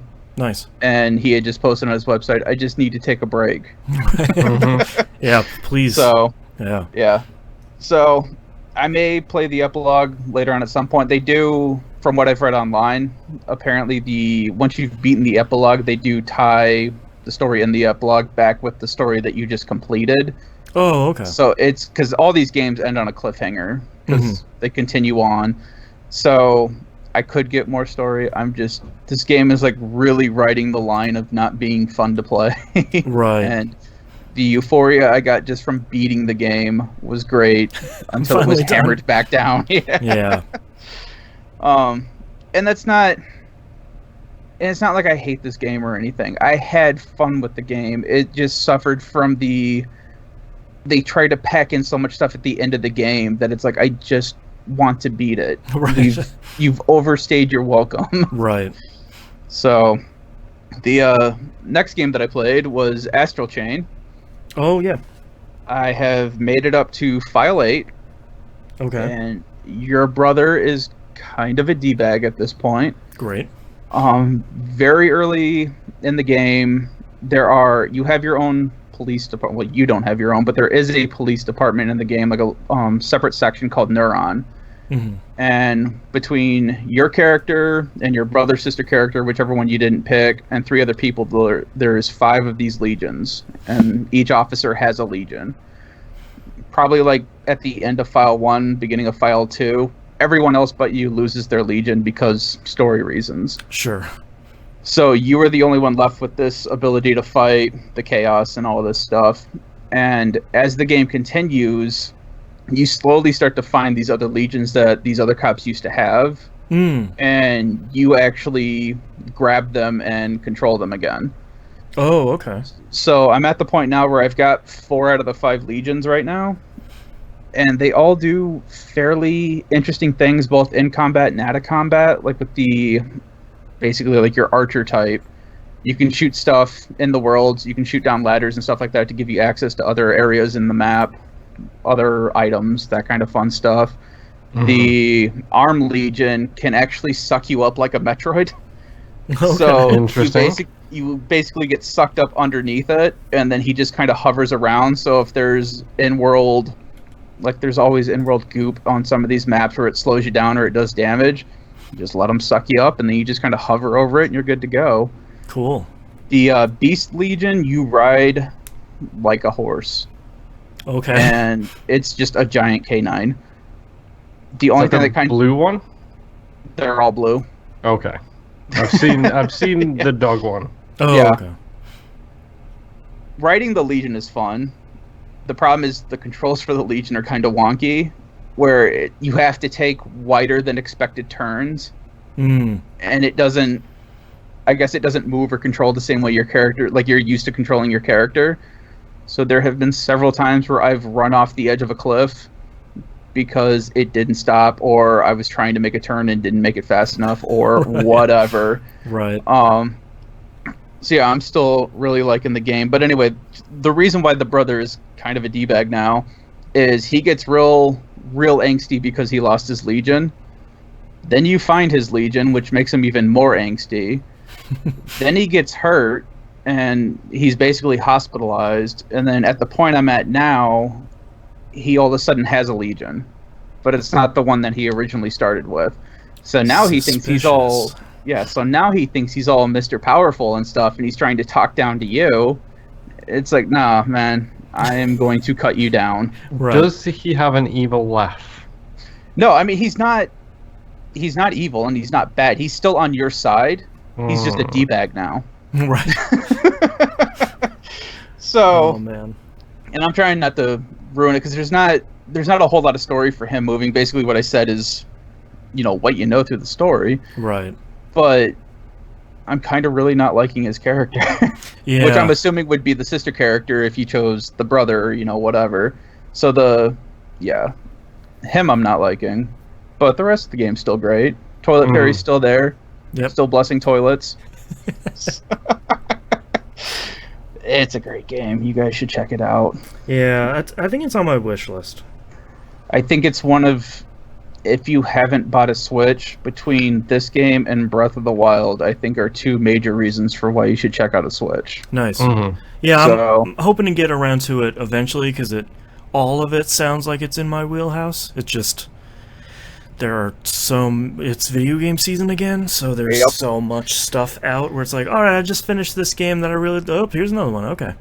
Well, and I almost didn't pick it up because I figured it would just fall under the radar because of it being a Japanese game. Right. Yeah. But then I forgot that Platinum is still fairly popular over here. Yeah, that's true. So all of a sudden I was seeing headlines everywhere for this game. It's like, I got to pick this up before it gets spoiled. Yeah, exactly. So the next game, which I haven't had to worry about being spoiled, and Boston's going to hate me for saying it because he's got to figure out how to spell it, and I got to figure out how to say it. Okay. Utawareremono. Yes. Utawareremono. Remono, yes. So, for those of you that don't know... Which one? Mask of Truth. Mask of Truth. I actually have it back here. I was gonna say, a box copy of it. Yeah. So, for those of you that don't know, these are visual novels that originally came out on the PlayStation Vita, and they got re-released on the PS4. They are based off of an anime, which I'm assuming is based off of a manga of some sort. I don't know. That's a safe assumption, yeah. Yeah. I fell into these many years ago because there's 2 seasons, and I ran across the second season before I ran across the first season, not knowing that it was the second season. What's funny is that seems to happen to a lot of people with the game, where it's like, this is the first game. Who are these people? It's like, oh, great, I picked up the second one. Great. Well, and to get sidetracked, apparently the first season they knew didn't do very well. It was just kind of like it just went under everybody's radar. And the second one, apparently almost everyone knows about it, watched it, you have your various opinions on it or whatever. And they do have some characters that show up towards the end from the first season that are in the second season, because the 2 seasons are about 15 to 20 years difference in the timeline. Oh, okay. So you have that crossover, and you have these crossover in the games. The Mask of Deception, which is the first game, and Mask of Truth, which is the one that I just beat, the second game, both take place... Mask of Deception takes place during Season 2. It's basically the whole Season 2. Mask of Truth is everything that would have been Season 3, because they never made a Season 3. They left Season 2 at a massive cliffhanger. So... Shocker. Of course. Yeah. So that was why I got back into these, was because I'm not going to buy the manga or the light novels or whatever. There's very few, things that I'll buy for anime. But I've wanted to know how this story has ended, because it left at such a cliffhanger that it's like, I want to know how this ends. Right. So I replayed all the first one, got to this one, and these games are long. It's a visual novel that's broken up with tactical RPG battles. The visual novels are good. I really like them. The writing's pretty well. The music in these games are great. They all have Eastern Oriental sound. They use instruments from that, general area. The graphics are your standard, 2D, people just standing there, and you have your text boxes and you just read. Your standard visual novel stuff. Yeah. The battles, though, are actually fairly interesting, because I haven't run across another system like this where you have your grid for a tactical RPG, you're leveling up your characters, but you're not equipping weapons with them or whatever. They have their weapon of choice for whatever they've trained with. What you do equip on them are these books or scrolls, which give them different abilities, but they're not like choosable abilities. Like, you can put a scroll on a character that increases their health by 10%, or increases their defense, or all passive stuff. Yeah, it's all passive for the most part. Okay. And then they also have, I think it's called, I've been playing it for so long I don't remember, I think it's called the Zen system, where it's like Battle SP, where it'll fill a gauge, and once your gauge gets to certain points, your characters can use different actual abilities of theirs, different attacks, different heals, that kind of stuff. And there's no items in this game whatsoever. You have to if you need to heal someone, you have to use a character's ability, and they have to have the right amount of Zen to be able to use, whatever. Oh, okay. So as they level up, they start to be able to do more attacks. Then they start to be able to do finishing skills. Then you have co-oping finishing skills and co-oping attacks, and it's this whole deep thing, and all the attacks are done by QuickTime events. Oh, interesting. Which can and can't be a problem, because they have varying degrees of it, where most of it's just you see this ring come down to a point, and once it flashes, you have to hit X, and you've done a grate or whatever. Kind of Paper Mario style? Yes. There are other ones where you have the ring, but it just slowly fills around, so you have to hold X, and it'll tell you hold while it's filling around. Once it gets back to the point, you release, and then you've done a grade on that. The problem is that some of these moves and some of the animations that are going on in the background are so flashy that it's kind of hard to see where it's at. You tend to miss it sometimes, so then you have to get used to, okay, this move's going to happen, the gauge is going to be here, right about here is when I have to hit it. And then you've got varying degrees depending on how hard the attack's going to hit. Maybe that bar moves faster, maybe it moves a lot slower than you used to, so then you have all these other elements that you're trying to contend with so that you can try to get a grade on them. Yeah, it kind of reminds me of the Yakuza 0 karaoke games, where it's just like, I know there is something awesome going on in the background, I cannot watch. And that's kind of the other problem, too, is there are a lot of animations and stuff going on in the background, and some of them you just can't see during the battle. So. Yeah. But, God, I'm completely losing my train of thought with all of this now. Good thing I have notes. So, I started this game forever ago. I think it came back out in 2016. And I got stuck on a boss because you don't necessarily need to beat the boss. It's more of you need to stop a boss from doing this thing or else you fail. Oh, okay. And for the life of me, I could not... Basically, you have to prevent him from getting to a character in the way back. And this map is set up like a long haul where it's not very wide, it's just very deep. Mm-hmm. And you have to prevent this boss character from getting past all of your people to hitting this one person in the way back that's trying to do something. Okay. The problem is that he moves really fast. He has the ability to jump, which most characters don't. And I'm talking like long distances. Oh, okay. And he attacks really hard. So I had my characters equipped with certain passive skills where when you get them within a certain block radius of a character, they'll taunt them, which means they're stuck in that area and they can't move until, they've taken care of that character. This boss seems to be able to negate that sometimes, so it would never fail no matter what I do. He would just hop over my line of defense, go over there and hit this person, and I couldn't get past it. Right. So I started playing it again this week, because once I beat Cold Steel, I was like, all right, I want another Vita game to play that I was in the middle of. I think I loaded that map 3 times, and on the 3rd time finally got him to where he couldn't do anything, and then I actually beat him, which was a real pain in the butt, because I don't think you're necessarily supposed to beat him. Right. So, once that happened, I just basically played that game nonstop throughout the rest of this week, and then beat it last night. Oh, wow. Nice. And the final boss took me about 2 hours. Oh, wow. And I don't feel bad about that. None of it, it wasn't failing, the actual fight took 2 hours. Right. Yeah. The Final Fantasy 15 Tortoise issue or whatever it was. Yeah. Well, it was 15 hours or something to beat the stupid boss. Well, and it's because it's adding... So you're not fighting the final boss directly at first. There's probably 6 different rounds before you finally get to the final boss. But they're still giving you story stuff while you're fighting. Oh, okay. And it starts out in a really cool way where the first set of things that you fight, you cannot beat. So you get this kind of hopeless feel of, well, to this point, my characters have been doing great. We've been fighting well. And now all of a sudden I'm against these powerful foes and I can't do anything about them. Yeah. So it turns out that the first battle is just a survival. You have to live. You don't have to beat them. You just have to live a certain amount of rounds. Which is great because within the first round, they took out probably about 4 of my characters without me even being able to move. And that wasn't story, these characters are gone. These are just, the computer came over, whomped on my party, and I have this amount left over. Right. Which, the nice thing is, too, because normally throughout the battle in the story, you only have 8 characters that you can use on the battlefield at once, and you've got probably 12 or 13 altogether. For the final battle, they let you use all of them at once. Yeah, that's the stuff.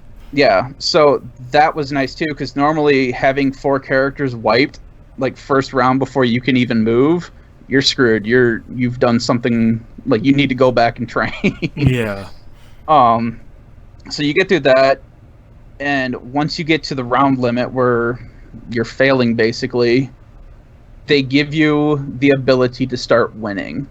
And it's a story-related plot reason for why your characters can start winning this fight.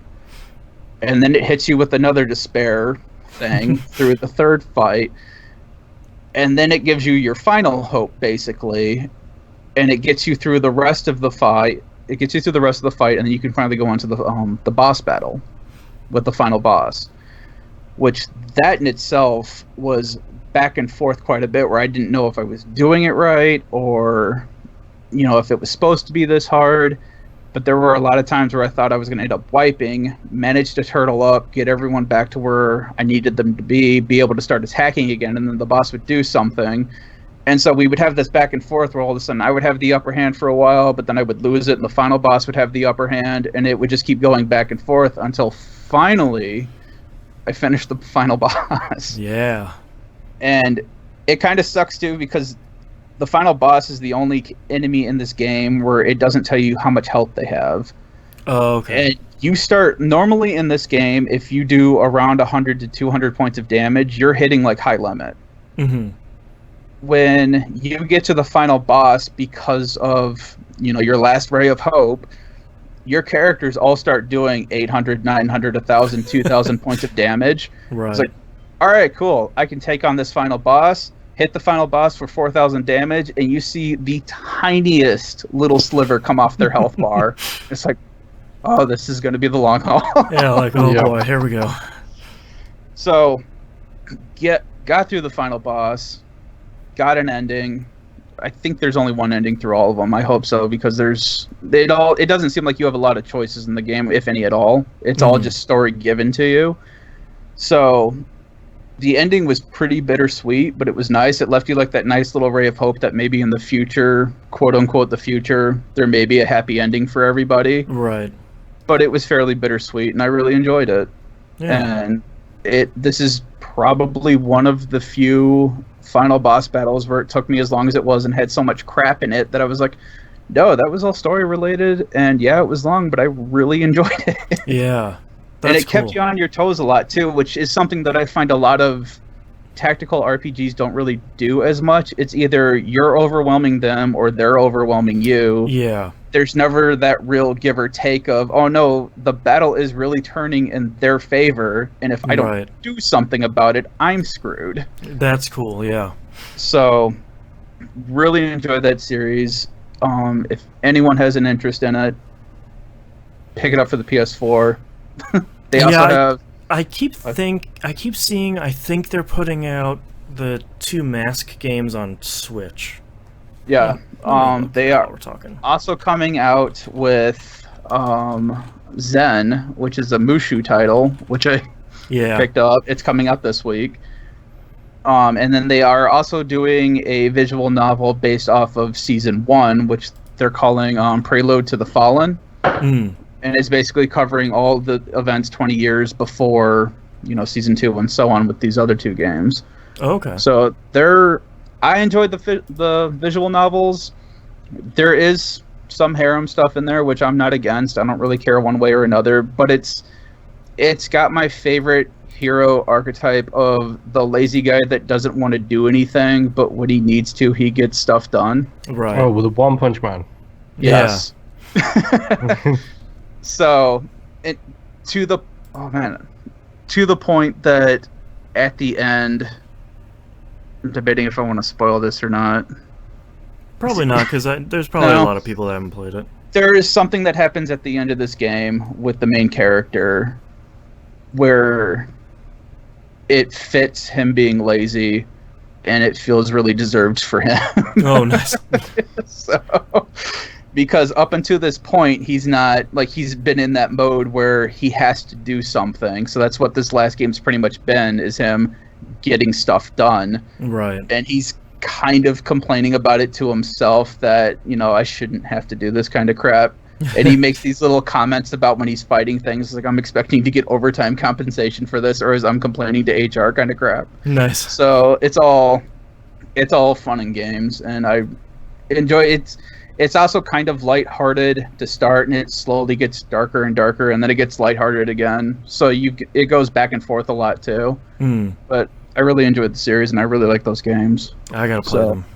Yeah, there's a lot of time, to get to the end. Yeah, from where I was stuck, because I mean, it was literally me playing all Friday night and all last night, and I didn't get done until about 5-6 o'clock in the morning this morning playing it. Yeah. So, and there's a lot of story after you beat the final game, or I'm sorry, the final boss. So it's real story heavy, which is great because it's a visual novel and that's what you want. Yeah. But my God, there's a lot, and I love it. Next game that I was playing was Marvel Ultimate Alliance 3 with my kids. We haven't gotten terribly far still, just because work and stuff keeps happening. But we sat down, played a couple rounds, or a couple areas last night. We are still having issues with keeping track of our characters. Oh, yeah. Which is kind of a pain because we are playing on a 64-inch screen TV in my room. Right. And saying that TV is 4 feet away from me right now is generous. So it's kind of a pain. And I think a lot of it has to do with is the camera. It's not like a top-down kind of back camera like Diablo. It's trying to stay closer, not like, over the shoulder closer, but it's a little closer than you would normally expect. And it's kind of like trying to Bayonetta, move. isn't it? Like the yeah, maybe a little further back than Bayonetta, but about the same. And like I said, it's constantly trying to move to show you the action, quote unquote, but it's not, because it'll get stuck behind a wall and then you're looking at a black screen. Great. Or, just, I don't know, the camera's not that great for this game. Playing it's fine. We all really enjoy it. We're starting to screw around with the ISO stuff that's in there, leveling up our characters and all that stuff. A side note for Nintendo products is that the Joy-Con, my left one, just keeps disconnecting. Great. Yep, known issue, I believe, as well. Yeah, and like I said, we're maybe 4 feet away from everything.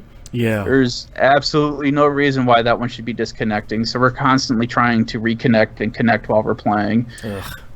Just throwing it in there because it's on the Switch. Yeah. So, and then the last game that I've been playing is Zelda: A Link Between Worlds. Ooh. Because, like I said, I am starting to run out of Vita games to play now, which is making me kind of sad. So I picked this up for my son forever ago after he beat Wind Waker for the Wii U when that came out. He's already beaten it. I've already had to tell him several times to stop trying to spoil the story, as I will ground him. Right. It's like, I can see your save file, how many hearts and items you have, knock it off. Right. So far, I've only gotten as far as completing the first 2 dungeons. It's basically, so far, it's set up like Ocarina of Time, where you have your 3 dungeons that you have to beat. Yep. And then it seems like it'll open up, and then you'll have your other dungeons to beat. So I've gotten my second dungeon, my second item that I need. The only thing that I kind of don't like about this game so far is that you don't get the items through the dungeons anymore. You get them through that shop. Yep, you rent them. Yes. Yeah. It's a cool system that will work out eventually, but you got to pay a lot of money. Well, is it one of those things where it feels weird because it's not the system that we're all used to? Yeah. Yes. And that's kind of the thing. I haven't died yet, so I haven't run across losing all your items and having to buy them all back. Yeah. Which the other weird thing is that you get a ton of money in this game. Yes. Well, 'cause what the game really wants you to do is, instead of renting the items, it really wants you to buy them permanently. And you need a lot of money for that. I was gonna say, I haven't even gotten that option yet. I'm still renting. Yeah. I think you have to finish those first couple dungeons, because basically at that point the game opens up and you can do whatever dungeons you want at that point, because you don't get an item after you finish a dungeon, so there is no like next dungeon. It's just, oh, I'm gonna buy this one item so I can definitely clear out that dungeon with this item. Okay. Yeah. And that's just because I'm not very far into it. I haven't had as much of an issue because right now they clearly point out, hey, this is a dungeon. Yeah. Hey, you need the bow and arrow for this. Right. So that's not an issue, because that was my initial concern was, okay, what's to stop me from having all these items and then not having a clue what to do with any of them, because I'm not getting that. I mean, I've played all the Zelda games before, but, for someone new who hasn't, how are you supposed to know how to use the hook shot if you don't know to look for those wooden posts kind of thing? Exactly. Yeah. So it's interesting. I like it. I'll probably play more of it. I just don't know. Like I said, the shop idea is interesting. Just don't know if I'm going to like it. Yeah. Whatever. I'm curious to hear what you think about it in the end, because I really like that game, but the shop is weird. Different. I really like the fact that he takes over your house. Yes, he just Like moves right in. You just tell him, hey, you can stay here for a little bit until the monsters clear out, and then you complete a dungeon and come back, and all of a sudden there's a rabbit sign on top of your house, and you walk in here, and he has all of your stuff shoved up against the walls, and his shop stuff is just right there. He's like, oh yeah, you said I could stay here, so I figured I'd set up shop here. And Link's just like, what? Sure, man. Yeah. But then I also kind of like too. Rocket League is actually the last game that I played, but this is going to be really short. My son and I just played the tournament Friday, or a tournament series Friday. And that was pretty fun. I'm getting better. I still can't hit the ball for anything, but I'm getting better. Yeah. We played a lot of the hockey, and then we did Chaos, which is 4x4 or 4v4, and that is chaotic. I've never been hit by so many cars just driving. It does exactly what it says on the tin, which is chaos.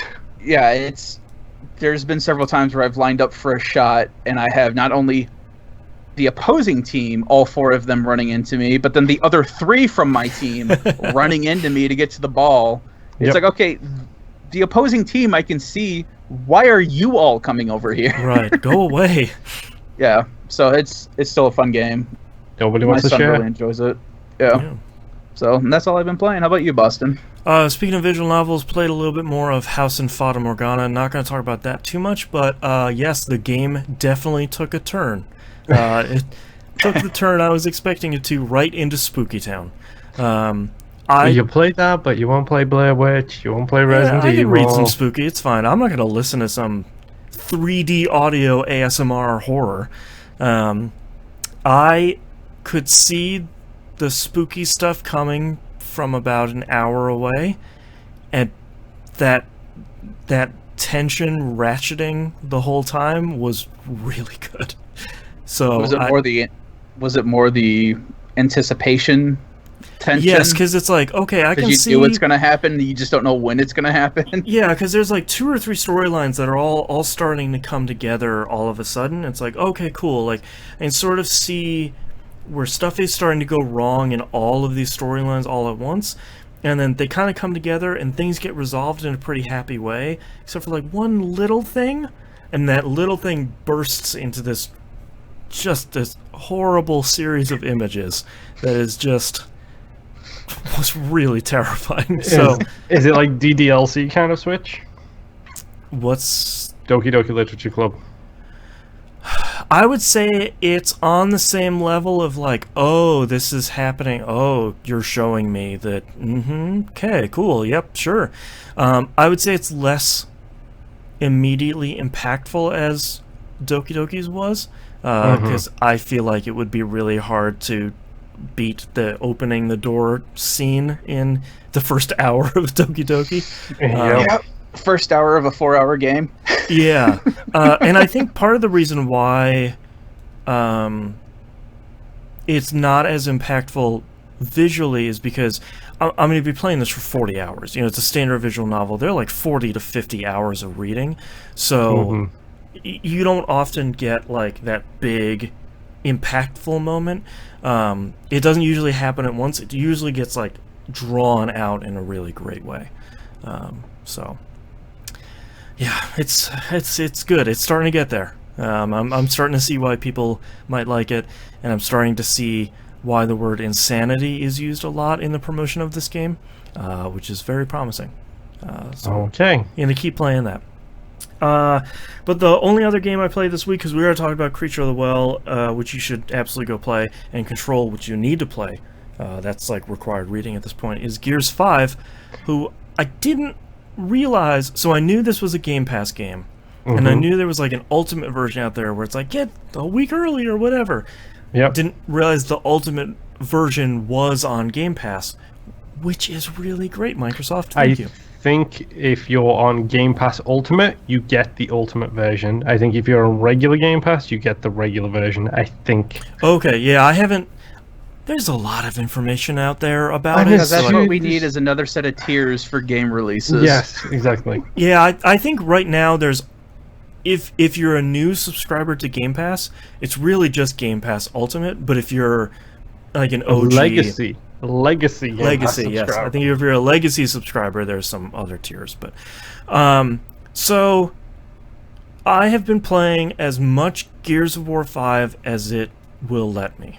Yeah, I was absolutely blown away to see all Boston's tweets this week were just like, Gears 5, Gears 5, Gears 5, Gears 5, Gears 5, Gears 5. It's like, what's going on with the world? A lot of it... So, number one, really excited to play Gears 5. I have enjoyed all of the other Gears games. Yes, that includes Judgment. Don't at me. I loved Gears 4, though it's certainly not the best of the series. It's been so long since Gears 4 came out that Gears 5 on the horizon was like, yeah, man, let's dive into another Gears game. That sounds great, especially coming off of Control. It's like, all right, I will happily pick up another non-games as a service game to sort of pick up and play through. Also, I just realized that the combat in both of those games are kind of directly opposite, because the gunplay in Control is a little bit floaty. Yeah. And the action, like the powers and stuff like that, is a little bit light. It has impact, but it feels very light.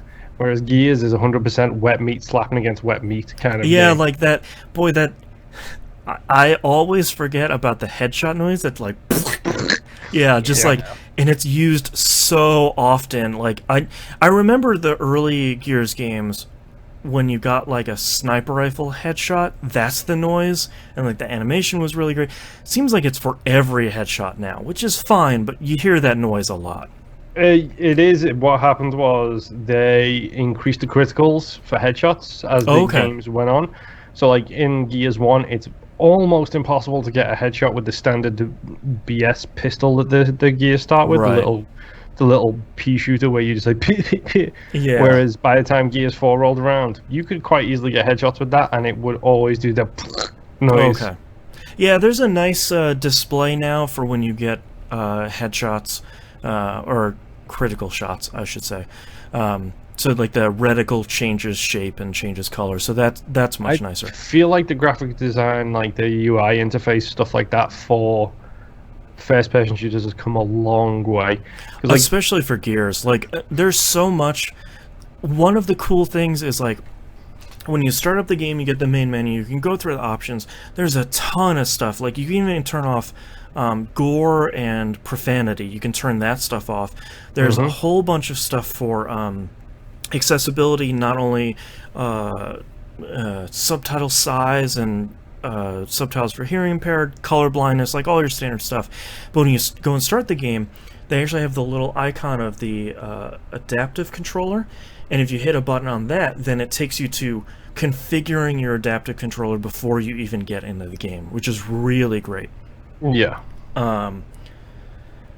So I have had problems with Gears 5. Yes, you have. My save file getting corrupted. So, I want to talk about that just to get the bad stuff out of the way. I started the game, got a little bit through like the first chapter. My Xbox One just turned off. That corrupted my save. I was able to reload it a couple times, and it worked fine. Earlier this morning, I had started Act 2. I was like walking through, there's a town at the beginning of Act 2 you walk through. One of the gears, like, walk slowly, everybody's talking, that sort of stuff. Walked through there, I was watching some people talk to each other. I fell through the world. When I clicked reload checkpoint, it corrupted my save. So, nice. Thankfully they do this cool thing where you can pick your save slot, and then you can start over from a chapter you've already started. So I was able to start that chapter back over, and I lost like 2 minutes of progress. So that's not too bad. Did Yeah. Kojima make this game at all? Because that sounds like a Kojima move. Yeah, very much. Where it's like, Reload from checkpoint, delete your save. yeah, like you got through outside the world bounds. I'm sorry, like I have to delete your save. So far, I'm really, really enjoying Gears 5. The things I'm hearing people talk about, like I'm trying to avoid as many spoilers as I possibly can. Please do. Yeah. I'll get to it when I get to it, but this is also like I'm assuming based off the size of Gears 4, probably about a 90 to 80 gigabyte game. So it's like On PC, it's without the HD pack, it was like 75 gigs, and I'm gonna be on the X. Yeah. It was like 45 gigs on my Xbox One, and the HD pack was optional. So, And I'm on the X. who knows how big that one is. A little bit bummed about the beginning. It looks like there's 4 acts in the game. Little bit bummed about the first act, focusing primarily on JD. I think he's boring. I think he sucks. I don't want to play as JD. I want to play as Kate, who's the interesting one. We know you don't like JD. You don't have to tell us again how much you hate JD. Did I not. rag on JD during Gears Yes, 4? you Okay. have ragged on him Little bit. several times. Yeah, he sucks. And he still sucks. Act 2, he sucks. He's boring. And I think Gears has always done a really great job of not featuring boring, regular-looking white dudes. And as the technology has allowed them to do more stuff, they've gotten much cooler and much better characters. And JD feels very much like, hey, what if we put Nathan Drake in our game? And that's boring. He does kind of look a little bit like Nathan Drake, but Yeah. Boston, he's got daddy issues. Yes, I'm well aware that he has daddy I think issues. they all have daddy issues. Yeah, 100%. Yeah.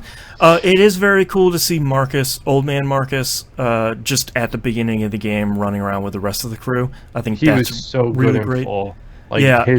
that chapter in 4 with that has him in it was incredible. Yeah, and he seems to be a staple through most of the game that I've played so far, where it's sort of like, yeah, you know, like, you all liked Baird and you all liked Marcus, like, they're gonna be around. Accidental spoilers, if I'm right. I hope he dies. Yeah, maybe. I don't know. I think seeing Baird in a lab coat will never not be funny, because Baird is still the same size out of the armor, and seeing this gigantic mountain of beef wearing just a lab coat is sort of like, okay, sure, Dr. Baird. Yeah. I was gonna ask, did they keep him in the armor and just fashion a lab coat over the armor? Or... No, he very much looks like he's wearing like civilian clothes underneath, and he's huge. Like he's just a big dude. Well, the gears are genetically engineered. Like they are. Like, Right. I think it was actually in 4 when you go through like the maternity ward in 4. Like it talks about like how it's everybody's duty to have kids and, and get them. I had forgotten about that, and that came back in like the beginning of Gears, and I was sort of there's 2 videos you can watch. There's like it's like a minute and a half, 2 minutes maybe, that plays at the very beginning, which is like last time on Gears of War, and it's very much like, here's what happened in Gears 4. Remember these people? Probably not. All right, let's go. And then there's a much longer video that I haven't watched called The State of the World. And it's basically like, it seems like it's a much deeper look at, here's what happened on Sarah, and here's what happened throughout the Gears games. Here's the infestation, here's E-Day, here's D-Day, here's G-Day, here's all the other days. Here's A through the Z cogs Day. and all that, yeah. Yeah. I haven't watched that because I remember the high points. But yeah, that sort of came up, and I sort of forgot how much time had progressed between Gears 3 and Gears 4. That a bunch of stuff had happened. Yeah, and there's some stuff that they bring up in Gears 5 that we learn about in Gears 4. It's like, oh, right, okay, yeah, I remember that character, I remember what happened, like, I'm picking up what you're putting down. So I finished the first act, which really feels very much like, remember these characters, remember how to play Gears. The tutorial was ungodly long. Oh my god. But I finished it because I I'm glad I finished it because there's a new thing there where you can basically counter enemies that are coming over cover at you, which is kind of cool. And that seems to be a one-shot kill, which is fun. Is that the Y button prompt? No, it's B, I believe. You don't see it a lot in campaign because no one's really coming at you. I saw it a bunch in versus. Dude, put that on insane mode and tell me that you don't see it a lot in campaign. Yeah, I mean I'm already not playing Gears super well on intermediate, so insane is a much further goal, I guess. I did play a bunch of versus yesterday. I played their new arcade mode. Feels fine. Feels like Gears without people doing rolling shotties, which is great. That's all I would want. Give it a couple of weeks. Based on how you purchase items in arcade mode, that's probably not going to be a problem. Because you got to do a bunch of stuff to get a shotgun, and then you get like 4 shots. So, it's a cool mode.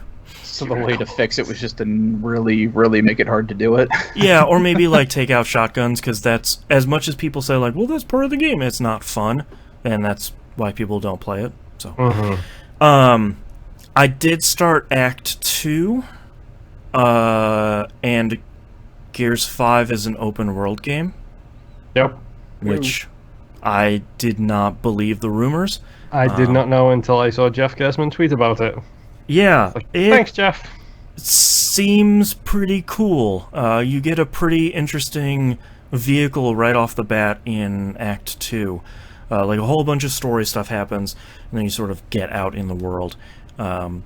It seems pretty interesting so far. I'm not too deep in, because I was dealing with all the save corruption issues, and then before the show today I wanted to spend a bunch of time with it on PC, and it runs like a dream on PC. I've got a 1060 6 gig for my video card, 1080p 60 frames, ultra quality, rock solid. 60 frames is the minimum. It's often running at like 100 to 120. Lighting is great. Everything looks really, really great on PC. And it obviously natively supports the Xbox controller. I have my Sport controller plugged in here, and it just worked fine. So, Gears 5 feels really great. It feels like a brand new Gears game. It shoots as well as Gears has before. It doesn't seem to revolutionize how Gears is.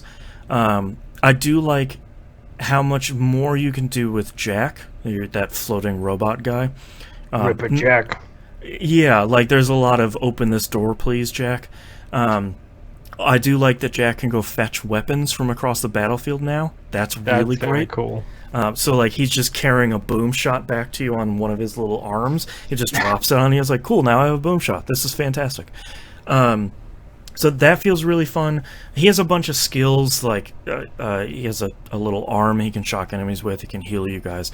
I haven't unlocked very much of that. It seems like now they've gotten through the sort of prologue, the Chapter 1 stuff, or the Act 1 stuff. That stuff will start unlocking pretty quickly here.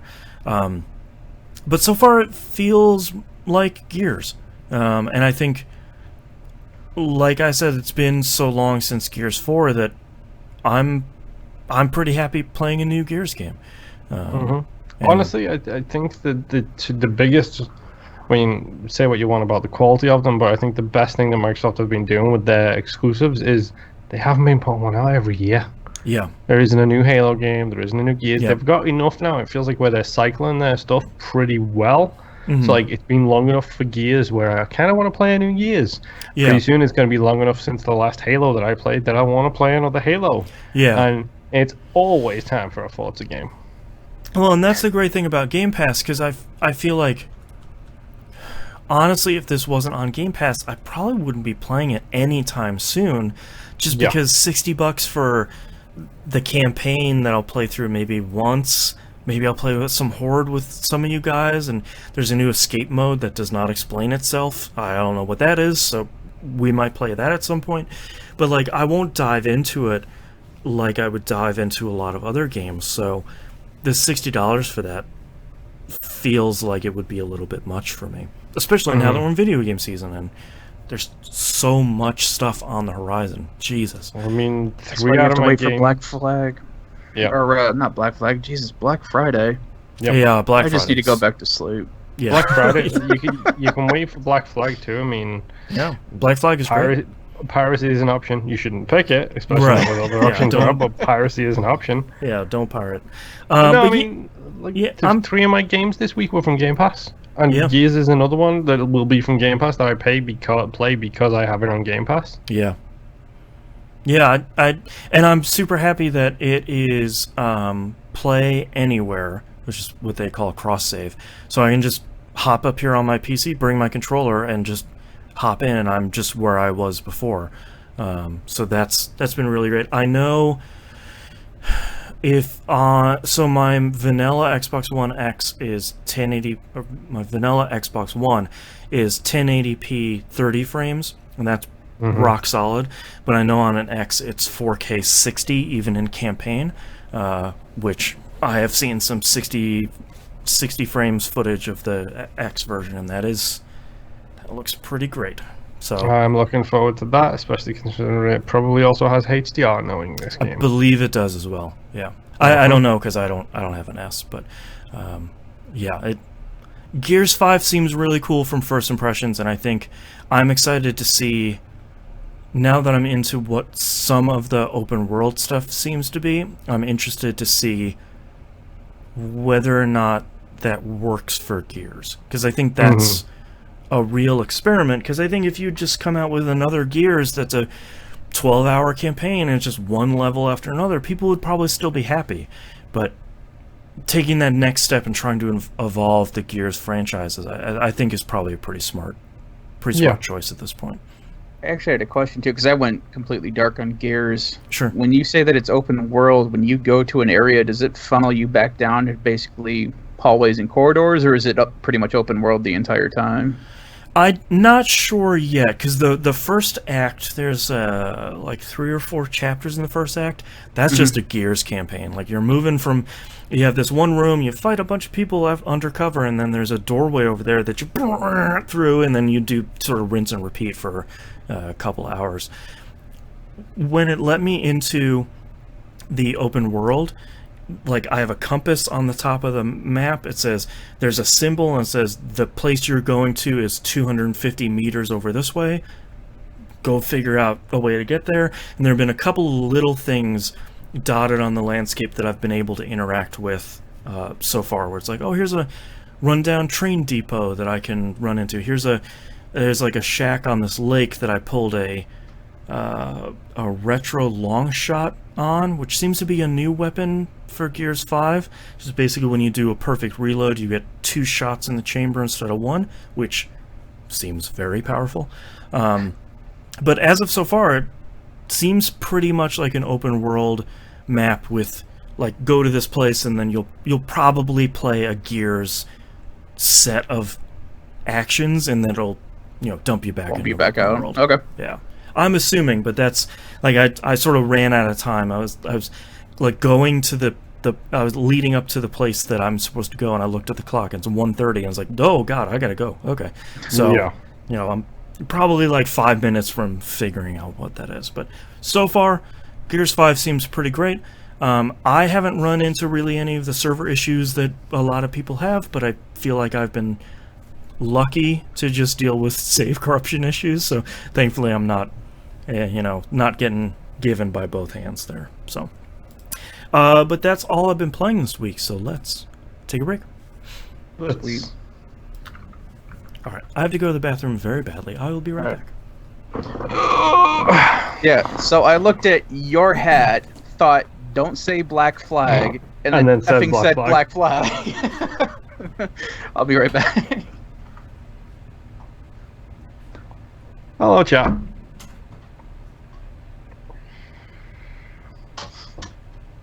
Oh.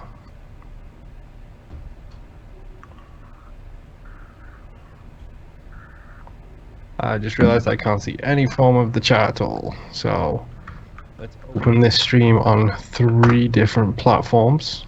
and then we will watch the chatty chat and see what's going on. Because why not kill my internet connection completely?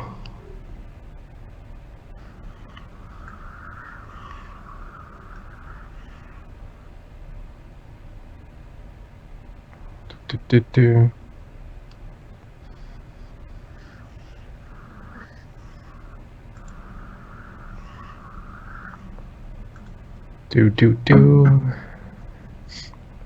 So yes, if you're in chat and not in Mixer, bear with me. I'm trying to figure some stuff out. There we go. Okay. Now I have Twitch chat open as well. This is a mess. Thank you, Mix Screens, for ruining it all.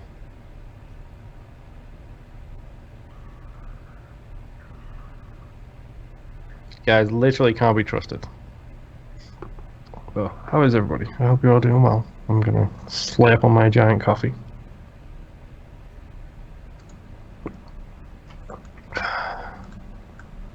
While I enjoy myself over here and look at some different options for things to do. Welcome back, Nim. Hey, starving. I had a correctly sized portion of waffles and sausages. Nice. So what settings or options are you looking at? I was trying to look into the chat thing because we can't see chat right now because I think Boston disabled it because mixed screens are just a bunch of idiots. Yeah. I might have to mention to him, hey Boston, I know you're not listening right now, but when you get back, which is now, I will bring it up. Alrighty, I'm back. Let's have a chat, Mixer. Stop being terrible. I don't want to ban you. Talking about that. I don't want to report you. I did.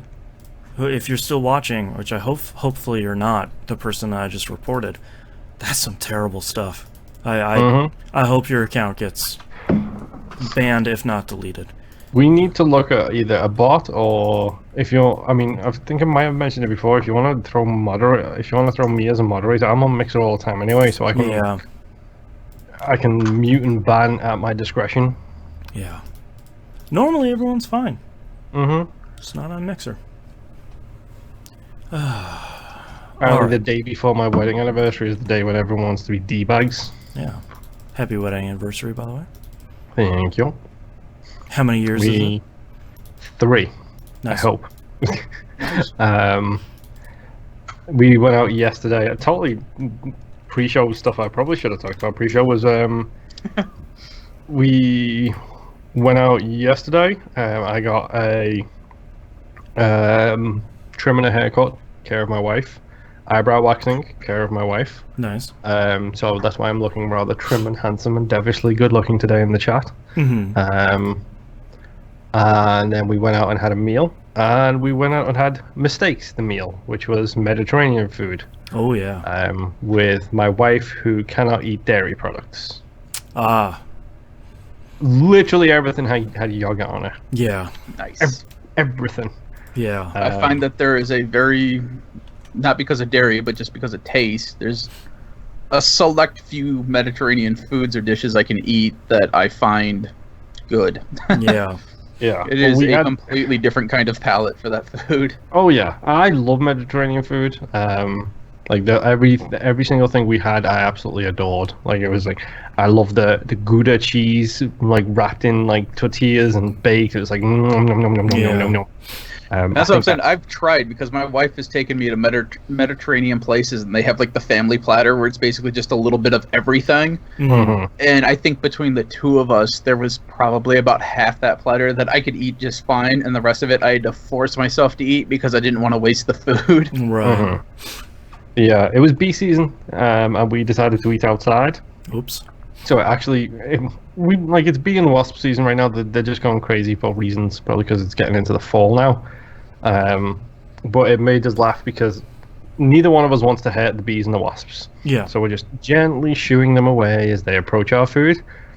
And then I said to Jess, like, because she had Cornish hen, mm-hmm. which is like a mini chicken basically, except it's got a slightly different texture and flavor to it. And she finished one of the legs, and I was like, just throw them a bone. Just use like the fake keyboard for your cat thing. Yeah. So we literally, anytime one would fly close to the food, I'd hold her up really close to them. Then they'd suddenly change interest into the bone, and then I'd put the bone down on the table while they slowly stripped a section of meat off it, and then fucked off. Great. It was great. It's like, okay, so they're actually taking this meat back to the hive, so that's good. Yeah.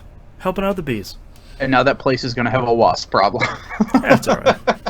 They already had a wasp problem, trust me. Yeah, they have outdoor seating. The biggest problem we had was the fact that we were like the first people sitting outside in like this little patio section, and then like 9 groups showed up to sit around us, but we were the only fuckers with food, so the wasps only cared about us. Oh, yeah. Nope. All right, you guys ready to finish this thing? Uh-huh. All right, starting in 3, 2, 1. Let's talk releases for the week of September 9th, 2019. Happy anniversary, Dreamcast. Gears 5 comes out on PC and Xbox One. That's the general access, I guess. The bog standard edition. Yeah, the I don't have Halo and Terminator stuff in it edition, so you probably win in the end. Greedfall... Dude, whoa. You can't diss that. Terminator, whatever. Halo, they look cool. But come on, man. Sarah Connor. Alright, Sarah Connor looks cool. Stop putting Halo stuff in all my games. I don't want to play Halo. I don't like Halo. Stop putting in all your stuff. I'm the biggest Destiny fanboy ever, but I don't like the Bungie's original game, Halo, which was better. Greedfall comes out for PC, PS4, and Xbox One. This is Spider's new game. You might not know of Spiders. They made Technomancer.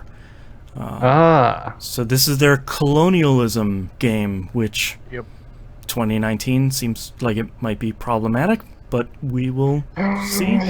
From an engine standpoint, looks like they've sort of taken the next step here, so that could be pretty cool. Yeah, it looks interesting.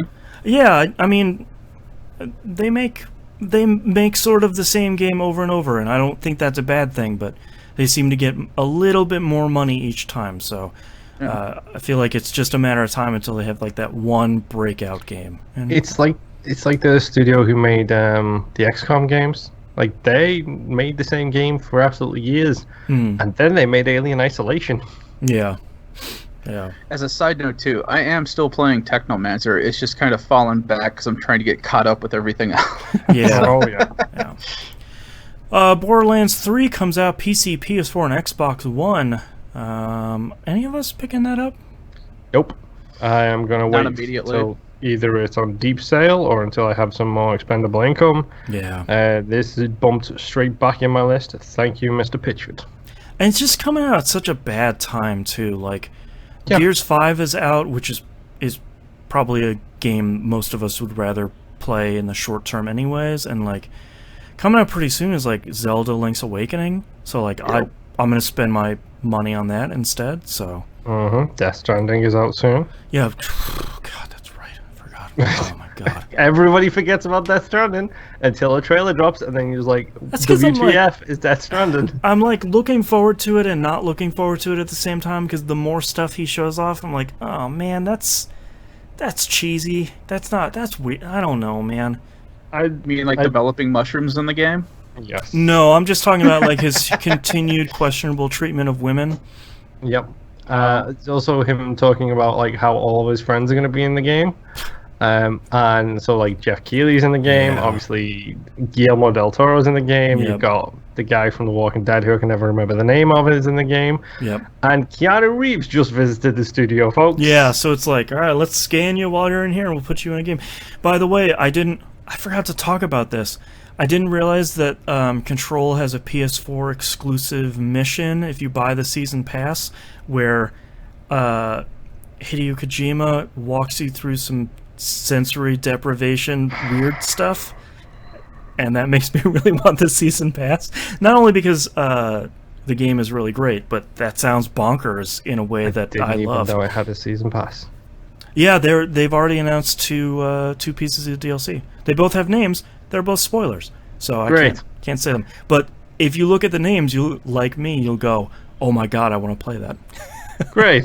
Yeah. Okay. The first one, by the way, is I called. gotta hurry up and buy this and play it. First one's called Threshold, and I was like, "Yep, yep. Oh, okay. I want to play that." Okay. Yeah. Okay. Oh, dude, we Uh-huh. forgot to talk about the Black Rock place in Control as an amazing set piece. Yes. Well, there's gonna be a spoiler cast, so hang on to it. Make Well, a note of it. I do have to say one bit of warning, and we probably should have said this at the beginning. If you have problems with flashing lights, please do not play Control. There's one enemy that just emits flashing lights, like a ball of flashing lights. It's Yeah. rough. So I that totally. epilepsy warning is no joke. Yes, it is not. Also, I forgot the things they do with light remaining after things go away is an amazing effect in that game. But moving on. Yeah. Lighting is real great. Daemon X Machina comes out for Switch. There's a demo out now that features a bunch of the intro of the game, and your save will carry over into the full game.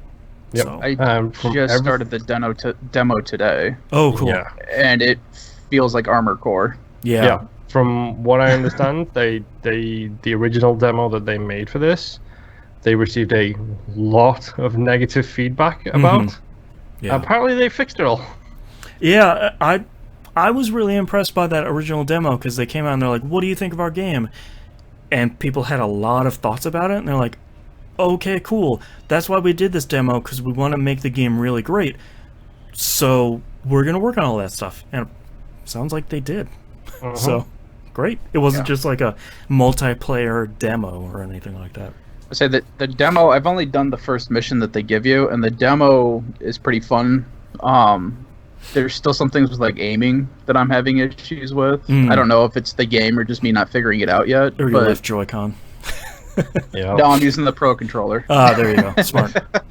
But yeah, I mean, like I started looking at some of the customizations you can do with your Mac, and it started getting real Armored Core real quick. Yeah. Like, oh yeah. There we go. Yeah.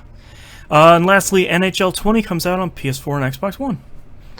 No thanks. I'm going to stay away from sports games for a while because screw EA. Because loot boxes. Yeah. Surprise mechanics, I'm sorry.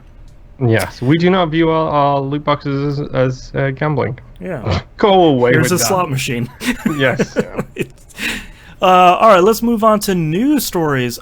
Typically, we don't talk that much about Nintendo Directs because usually it's a couple of trailers for games we kind of already know are coming out. Except for this month, where it was just like 40 jam-packed minutes of crazy stuff that we haven't really seen before. So this got leaked a little bit, but Overwatch coming to Switch next year. It's being ported by Iron Galaxy. They do good ports. Yeah. I wasn't sure about Iron Galaxy, but they do good ports. The work they put in on Killer Instinct on the Xbox One was fantastic. That's true. Still no firm word on like cross-play and cross-save and progression and all that. So, I mean, if you're playing Overwatch already, you probably have a really great place to play it. So, not sure how much that impacts people, but something to keep an eye on. Super Nintendo games are now on the Switch. They sort of dropped like 20 games day one on Switch. Yep, and they're changing their distribution method for Super Nintendo and NES games. Yeah, which is a bummer, but Whatever. it's not the end of the world. It's kind of... That was my expectation when they first came out. Instead of like releasing 2 games a month, they're just going to release a blast every once in a while, which probably means they'll never release any more for the rest of the Switch's life, which is fine. The majority of the NES and Super NES games you want are on the service already, so that's fine. Terry Bogard joins Smash. This was a really, really great trailer. Yeah, I'm not an SNK fan. I've got no love for the series at all, but my word, was that amazing. Yeah, just them putting the Smash envelope into a bunch of SNK stuff was really great. So they have also announced that I guess the like season pass, fighter pass, I think they call it, was originally going to have 5 characters. They say, hey, those 5 characters are still going to come out, and then we're just going to keep putting out more after that. So Yep. Yeah. They don't have to make another Smash. They can just keep adding more. Who's the next crossover that you want to go in there? Go. We've already got Banjo-Kazooie. We've already got the Persona 4, 5, We 5, already went over this. They've already got like a ton of characters already. I know. They need You gotta Yeah, go but like who's missing? super deep. They need Goku. The F-Zero Ezio. car. Yeah, exactly. Put the Daytona car in there. Yeah, but yeah, it doesn't even matter. Yeah, put the Daytona car in there. I mean, that's how much of the bottom of the barrel we're at with this, which I'm fine with. But Mhm.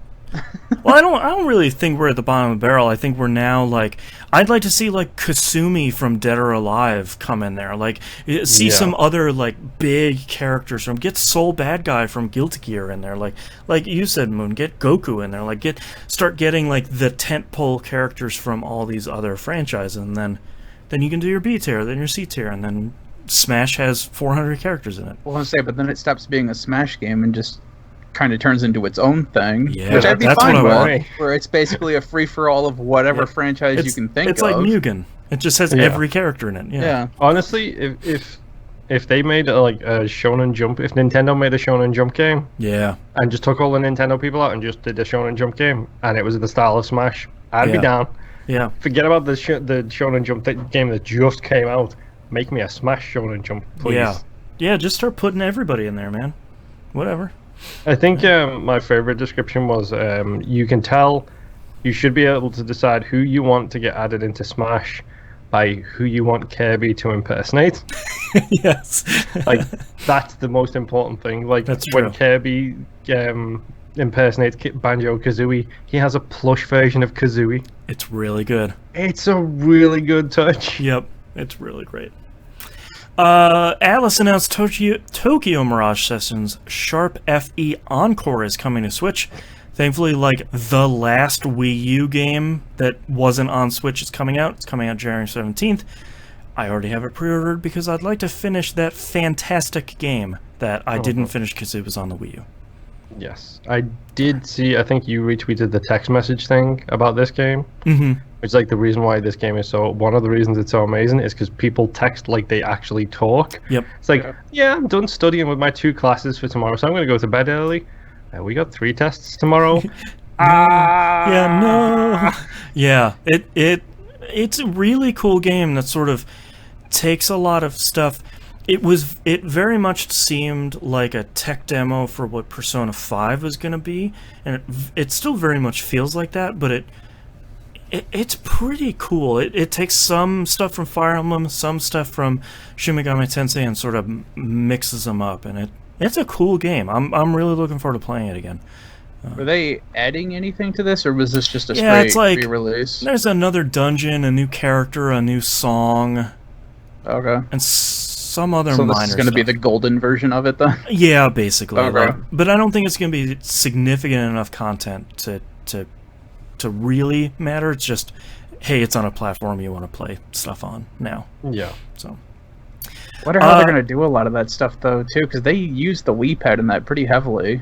yeah, and it was a lot of like Musum reminded me yesterday during PUP that they used it primarily for dungeon layout. So they'll probably do a lot like how they did on Persona 5, where it's like press the select button and here's the dungeon map that pops up. So nothing too major. I think the text message stuff went on that screen too, but Yeah, that could be a sub menu pretty that easily. was mostly what I was thinking of, but Yeah. because I played and beat it, I was probably the only one who did on the Wii U. Yeah, you and Musum are the only 2 people that finished it. Yeah.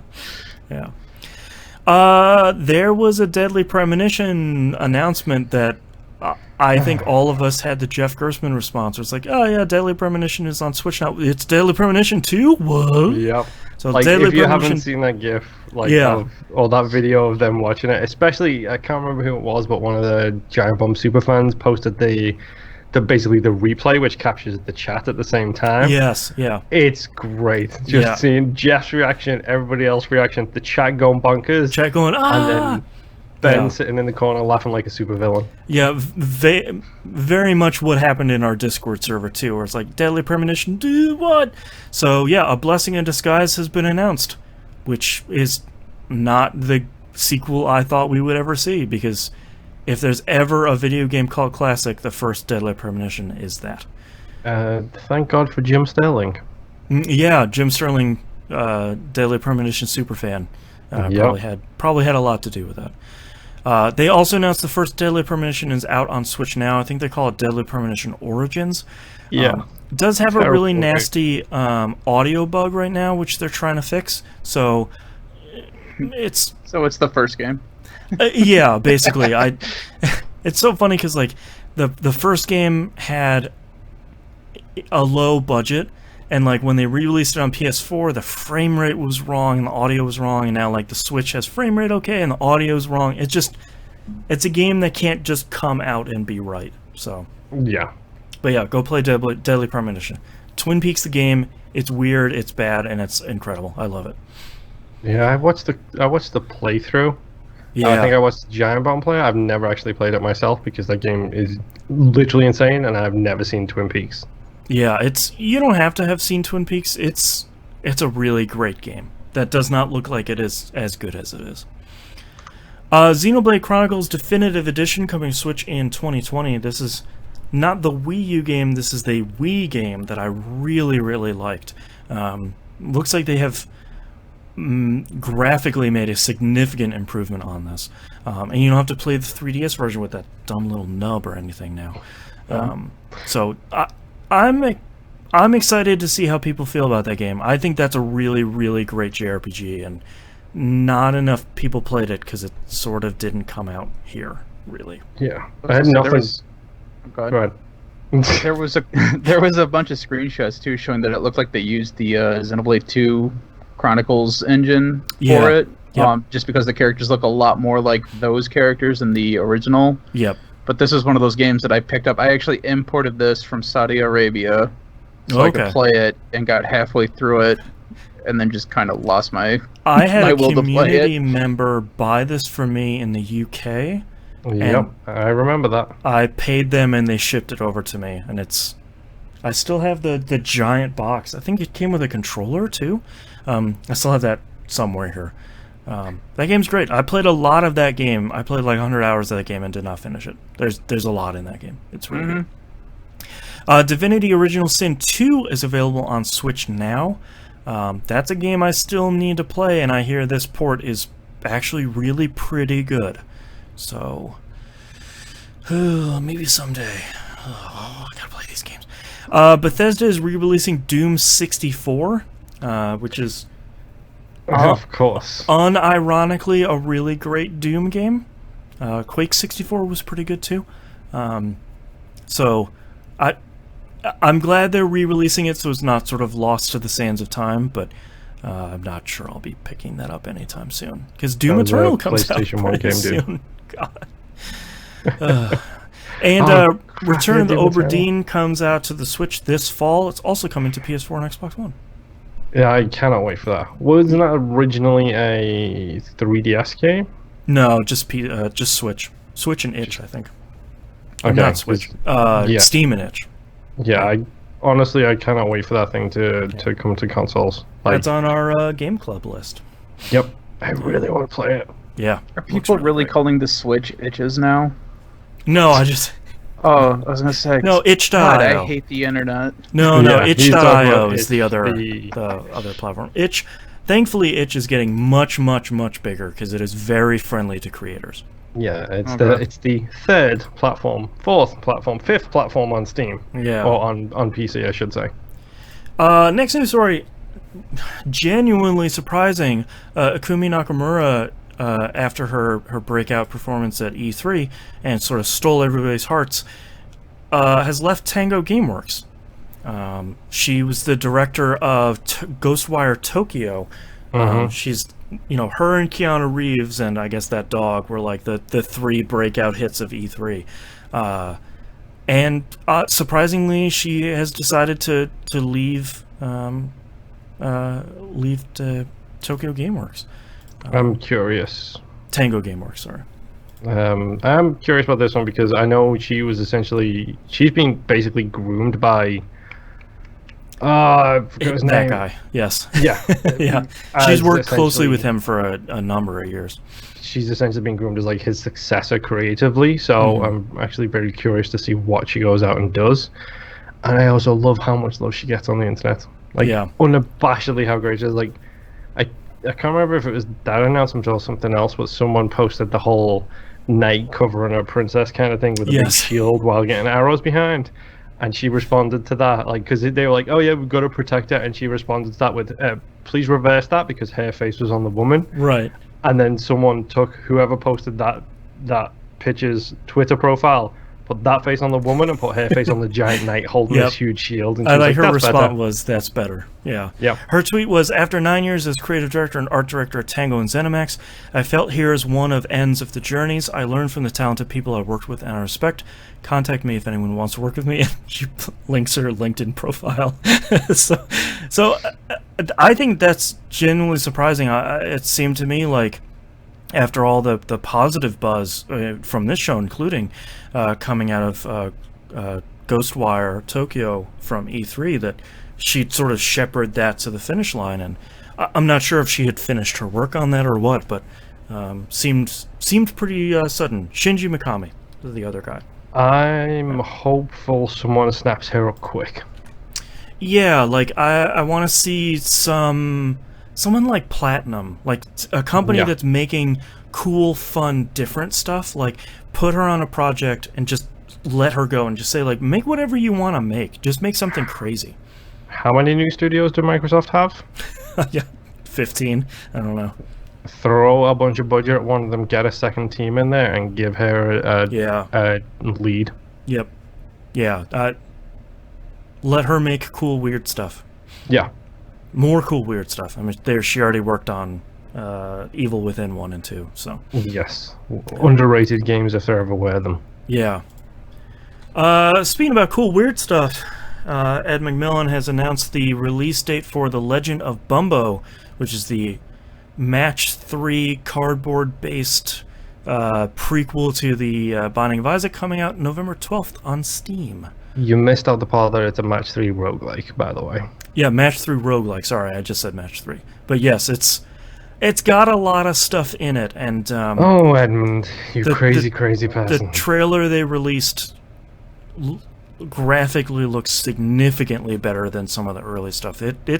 That's a really cool looking game. So I'm pretty excited to pick that up when it comes out.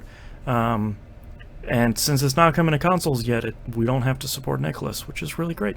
Yay! So November 12th, we'll play that and see if we can squeak that into our end of the year stuff. But we'll see. No is my answer to that. Yeah, probably not. We'll at least say, like, honorable mention. It's great. There's so much game there. And last news story here, I am sad to announce that Puzzle Quest is heading to Switch. Yep, have fun with the rest of your life, Switchies. Yeah. September 19th for $15. Basically, it is the first Puzzle Quest, plus the expansion that already came out, plus a new expansion, and what looks like a graphical overhaul. So, if you've never played Puzzle Quest 1 is still probably really great, and now they're adding just a ton more content in there. And it's kind of unfortunate because the first Puzzle Quest was really great, and you kind of can't play it anywhere. The mobile versions don't really work anymore. The old versions on, like, Xbox 360 probably do, but it's not backwards compatible, so... Yeah. So, isn't it? I thought I saw it on the download list for 360 titles. The second one might be. But the second one... Okay. I didn't like the second one as much. Yeah, I've heard not great things about the second one. Yeah. You know how, like, everybody has, like, that, like, especially if you listen to podcasts like I do, everybody, you associate certain games with certain people. Like, for example, if I think Destiny 2, I think Boston. If I think Elite Dangerous, I think Nimp. Right. You know, if I think... problem games. Yes. If I think Puzzle Quest, I think of Mackie over BMF/No Quarters. Oh, okay. And I find it funny that he literally recently bought a Switch, and then suddenly Puzzle Quest comes out on Switch. Suspicious timing. Either he's responsible, or it's a destined to doom him kind of thing. Right. It's going to follow him anywhere. Yes. It follows. Yeah. Literally. Yeah. Let's move on to questions here. T-Bomb Rocks in Discord says, with the next Yakuza game switching from action to turn-based combat, has me wondering, can you think of a series that has had such a large change in either combat or mechanics? Yeah. Okay. Final Fantasy going to tactics. Yeah. Yeah. Every single Final Fantasy mainline numbered release with the amount that changes from combat system to engine to It everything. changes. It does change from release to release, but I think tactics is probably The biggest shift. biggest shift. Yeah. The XCOM third-person shooter game. The Bureau? That's the one. Yeah. Oh wow, I completely forgot about that. I've always meant to go back and play that because I've heard it's good. Like it's obviously not the best game in the world, but I heard it's pretty fun. Let me tell you about 2019's version of that. Control. I was just about to say, like, now I'm thinking about it, that's just Control, so I guess I played that game already. Ratchet and Clank did a lot of that stuff too. Once they started getting towards the end, before PS4. Yeah, there were those experimental games they released on PS3, like the Quest for Booty and something else. Quest for Booty, All for One. They had Vita ones. That party game, yeah. I was gonna say they had a, I think it was a tower defense game, if I remember correctly, that came out for the Vita. I don't remember what they called it. Yeah, they had that one game that came out and I never remember. Jack and Daxter 1 to 2. Oh, the worst transition in video game history ever. Carry on, move along. 1 is just like a character action platformer. Like that's a PS2 game through and through, and the second one really wanted to be an open world GTA game, and that couldn't have been a stranger worse jump. The second one became one a kart racer, didn't it? Yes. Yeah. It's almost like the second one got involved with like professional wrestling at some point because it just had so much of that Attitude Era thing suddenly Very injected much so. into the second one. It's like, okay, sure. Got another one. Anything Mario. Yeah. Yeah. You've got your core game, but then you've got Mario Tennis, Mario Kart, Olympics, Mario Party, well, and even Dr. Mario. Even mainline stuff too, where it's like Super Mario Land, the first game on Game Boy, is significantly different from either game that's on other ends. Yeah. And you got 64, which is a game changer. You got Sunshine, which is an underrated. Yeah. And Galaxy, which was another game changer. Yeah. That's a good one. Boy, what else?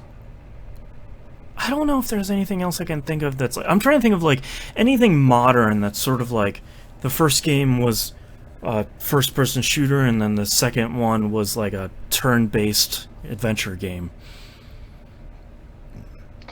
Oh, Bionic Commando. Yeah. They somehow turned a 2D side-scroller into a 3D character action game, which was actually surprisingly incredible. Wife-carrying simulator? No spoilers, please. Thank you very much. Oh, I'd spoil the hell out of that game, because it has already been spoiled and you shouldn't play it. Well, I guess another one, too, would be Metroid. Going from Metroid to Metroid Prime. Oh, yeah. That's a good point. Yeah. Boy, Metroid Prime is good. Never played it. They're really good.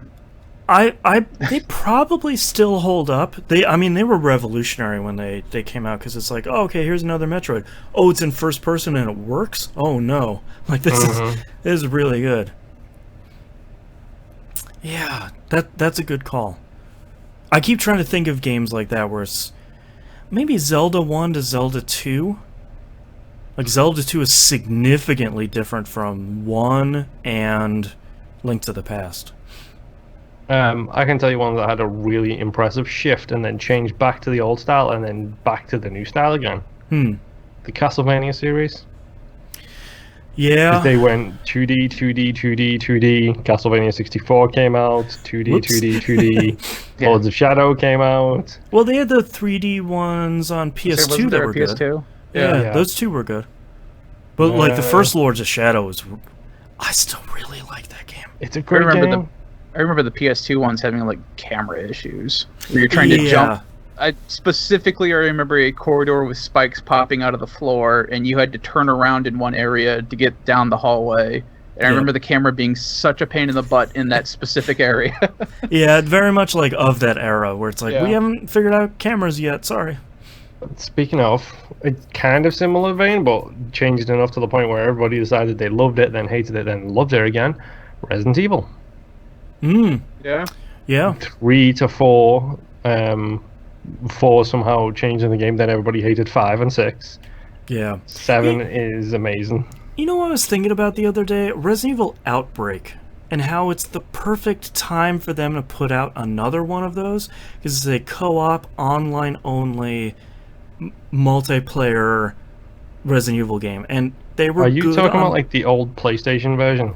Yeah, like the PlayStation PS2 2, ones. yeah. Like, those were good games. They were just so early. That game was the only reason the PlayStation 2 had a network adapter that nobody bought. No, So- Amplitude had online stuff. Thank you. I'm did it? assuming, It did, yeah. I'm assuming you're also forgetting that they tried this on the 360. Which one was that?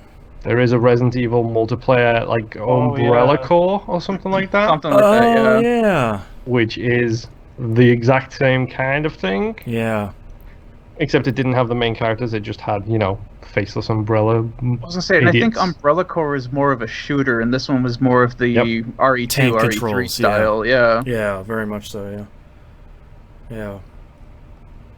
yeah. Because I remember they had like 8 different characters you could pick from, and it would depend on where you started in the map, what items you Yep. started with. You had like the text chat with like the D-pad, and you're like holding different directions to say, I found red herbs here. Dude, Yeah, that that was a D-pad cool for the PS or that text box thing that you could attach, that was ridiculous. Yeah. Oh, those were the days. T-Bomb Rocks asked us another question. What's the dumbest or least illogical reason you've refused to play a game? I've got to have one of these. Least logical. I've got plenty logical ones. Yeah, I feel Least like... logical. I don't have money for games, and then I go out and buy a different game. Yes. I feel like a lot of the ones, like... I put my foot down for Forza 7 when it originally came out, even though I was excited because that had loot boxes in it. I was like, well, that doesn't logical. make sense for that game, so I'm not going to play that. No, it makes sense. Dumb or illogical reasons? I feel like there's got to be one where it's like, I've got one from my wife okay. because she doesn't believe me. / I need to finish my side of the bet. Oh, sure, yeah. I feel like there has to be... That's kind of the thing, is like if it's hard for us to tell what we think is our dumbest or illogical choice because we made the choice, so Right. we don't think it's dumb or illogical. Well, there has to Yeah. be one of those games where you look at it and it's sort of like, I'm not going to play that. Like, I don't care how much people really love it. There's just something about, like, character design or something that just seems dumb. Oh, the Vita game that's now on the PlayStation. That game looks amazing. Famously made a terrible name for itself because the character design, specifically on women, is horrendously sexist. You know the Dragon game Crown? I'm talking about. That's the one. I Yeah, believe. that's a really great game with terrible art content. Until you got to the women part, I'm like, what are you talking Right. about? I love that game, but yes, the art style is great. The art content is terrible. Mhm. Yeah. I've got one for Boston. Okay. He won't play Resident Evil 7 because he's a big wuss. That's just not logical at all. That's I feel kind like of the that's whole point. rational, but maybe not logical. It's called knowing your limits. Yeah. Mhm. If there's DLC in that game where like you turn a corner and a unicorn pops out and says like let's be friends, I'll play that. Yeah, but You can, in Resident Evil 2 PC, you can mod Mr. T so that he is Thomas the Train. that's Yeah. true. With the theme song, That's right. what more do you want? I've watched that show so much. I'm not sure if I ever want to hear that theme song again. Yeah, hear it in terror now. Yeah. I Stupid grew up Thomas with that Tank stupid Engine. show. Stupid mayor. You're the worst mayor. Yeah, he is. What else? So the hard part about this is I feel like the three of us, even if we weren't on the show, are naturally inclined to try something, especially with Game Pass being out. It's like, let's try this dumb thing with a goat screaming in a shopping cart. It's like, oh, Yep. okay, that's actually pretty good. Where I think some people, maybe not incorrectly, would look at the cover art on that and be like, I don't want to play that at all. That looks stupid. They'd be I mean, wrong. I have stuff where like it just depends on my mood. Like recently, I haven't been wanting to play, dark games. Right. Just because I'm not in the mindset for that. Right. But recently, I've been talking with a lot of other people, and I've kind of started wanting to play Dark Souls again. No, yes. So. No, don't go down that rabbit hole. I don't know. They've got the trilogy set for $69, which comes with all 3 games and the DLC. That's a pretty good deal, actually. And it's a steelbook. No. Yeah. I mean, if I'm gonna go completely dumb and illogical, I can give you one thing for me, is because I don't want to get sucked into trying to get every achievement on a game, which is dumb and illogical. And I shouldn't think that way, but I can't help but think that way. Like, for example, I have Watch Dogs 2. I have it ready to play. Watch Dogs is good. I know it's meant to be fantastic, and I want to play it before I play Legion. Right. But guaranteed that and Alien Isolation and 20 other games that are like 50 gigs and bigger are taking up space on my hard drive, because it's like, if I click start on it, it's going to be on my gamer card, and then I have to play it, and then I have to get the achievements in it. You gotta get that 100%. Yeah. I gotta go for it at least. There are a couple which I'm never gonna get to, so that's fine. Yeah, like multiplayer achievements and stuff. I'm slowly breaking myself of the need for 100%, but if I can do it, I'd like to go for it. Sure. It wasn't that hard for me to break that need when I saw, wait, you want me to do what? How many times now? Yeah, like Watch Dogs 2 was a good one for me, where it's like, you want me to play how much multiplayer? No. It's fine, but no. Yeah, I can't really think of too much other stuff, because I feel like anything we're not going to play is in genres we're not going to play. Like, I'm not going to pick up a sports game, unless it's like a sports management game. Play FIFA with us. I don't want to play FIFA. I want to play Football Manager. I don't want to play the football. I want to manage the football. Okay. Yeah. Mutant League Football Manager? Yeah. Yeah. I think actually Football Manager is on Game Pass for PC. It is. It 100% is, because I saw that and I was like, oh, really? Oh, no. Tune in next week for visual novels and Football Manager. Yup. When Boston starts complaining about macros and Excel sheets. That's right. Yeah. All right, and our final question here from Maximus Prime in Discord says, I've gone from super excited to not buying Borderlands 3. I think he's joining the 3 of us. It's not because the game itself, but my increased excitement for Gears 5 and Destiny Shadowkeep. Are there any games you decided to pass on because of other games released around it? If so, did you regret not playing it at release? Well, the regret part is a good part. Good question. Yeah. Alien Isolation. I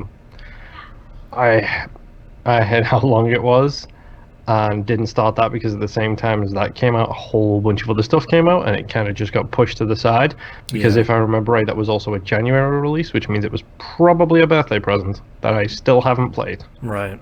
I think for me, Division 1 is always a regret, because the game improved so much. Yeah, and it improved pretty quickly too, but like Destiny 1 pulled me in, and like that was like the battle line being drawn at the time was like, are you in the Division camp or in the Destiny camp?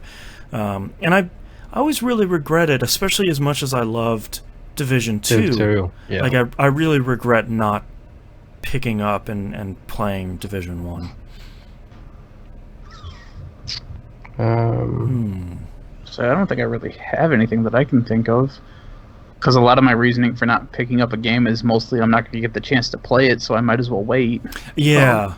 I do that reasoning too, and that lasts all of about 5 minutes, and then I just buy it anyway, and then don't play it. You get tired and just buy it from the dashboard. See, my illogical thing from last chat, don't have the money, buy different game. Right. Yep. In a weird way, I sort of hope that happens with Borderlands 3, because I would really like, for the next, 2 months of gaming coverage, for everyone to say, hey, Borderlands 3 is really great, the end game is really great, there's just a ton of content, everybody's really playing it, I would love for that to happen with Borderlands 3, where it's like, oh man, I'm playing Shadowkeep, but boy, Borderlands 3 looks really great.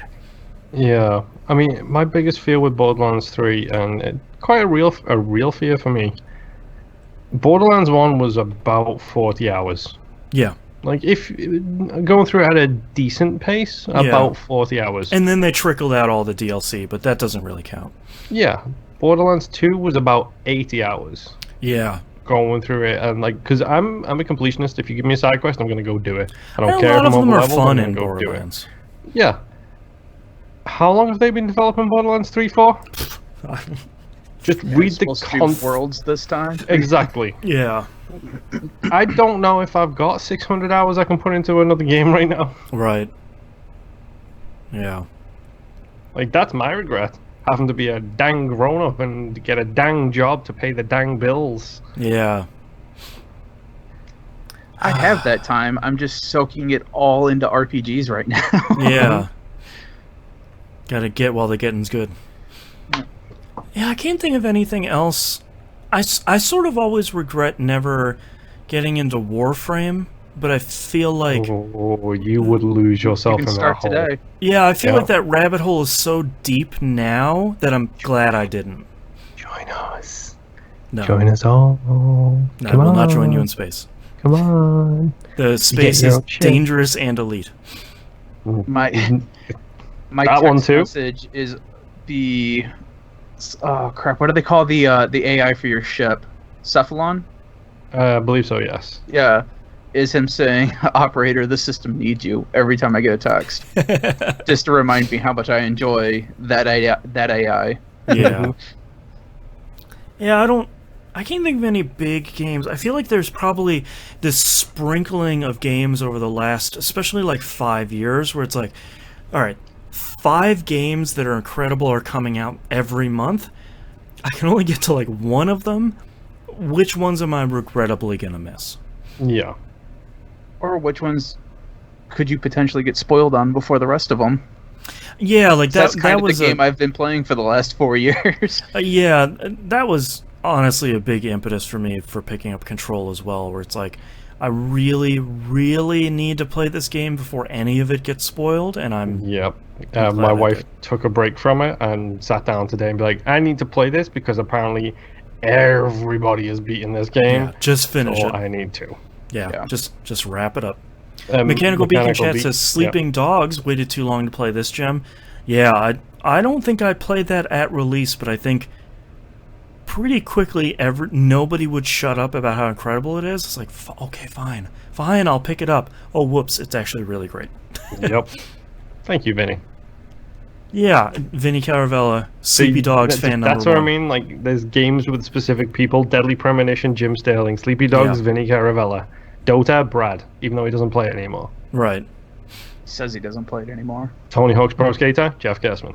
Right. The best of games, yeah. All right, that's all of our questions for this week. Thank you very much, everyone, for sending them in. If you'd like to visit us, you can do so at tvgp.tv. Everywhere to find and follow us on the right-hand side of the page. Patreon.com/E1M1. The ones are numbers. We had a banger of an Outcast this week, so the $2 and up level is where you can get that. $5 a month is my recommended one, because that gets you everything. And it's only $5 a month. Super cheap. Game Club is still going on right now. BAFTA award-winning Thomas Was Alone. We Roguelike It. If you're not listening to that, each one of those episodes isn't super long, so you can knock those out. We have a really great time every time, and then a bunch of scientists come in and rank the best roguelikes of all time in an infallible list. So certainly has not caused any fights whatsoever. Nope, not at all. Yeah. I think that's it.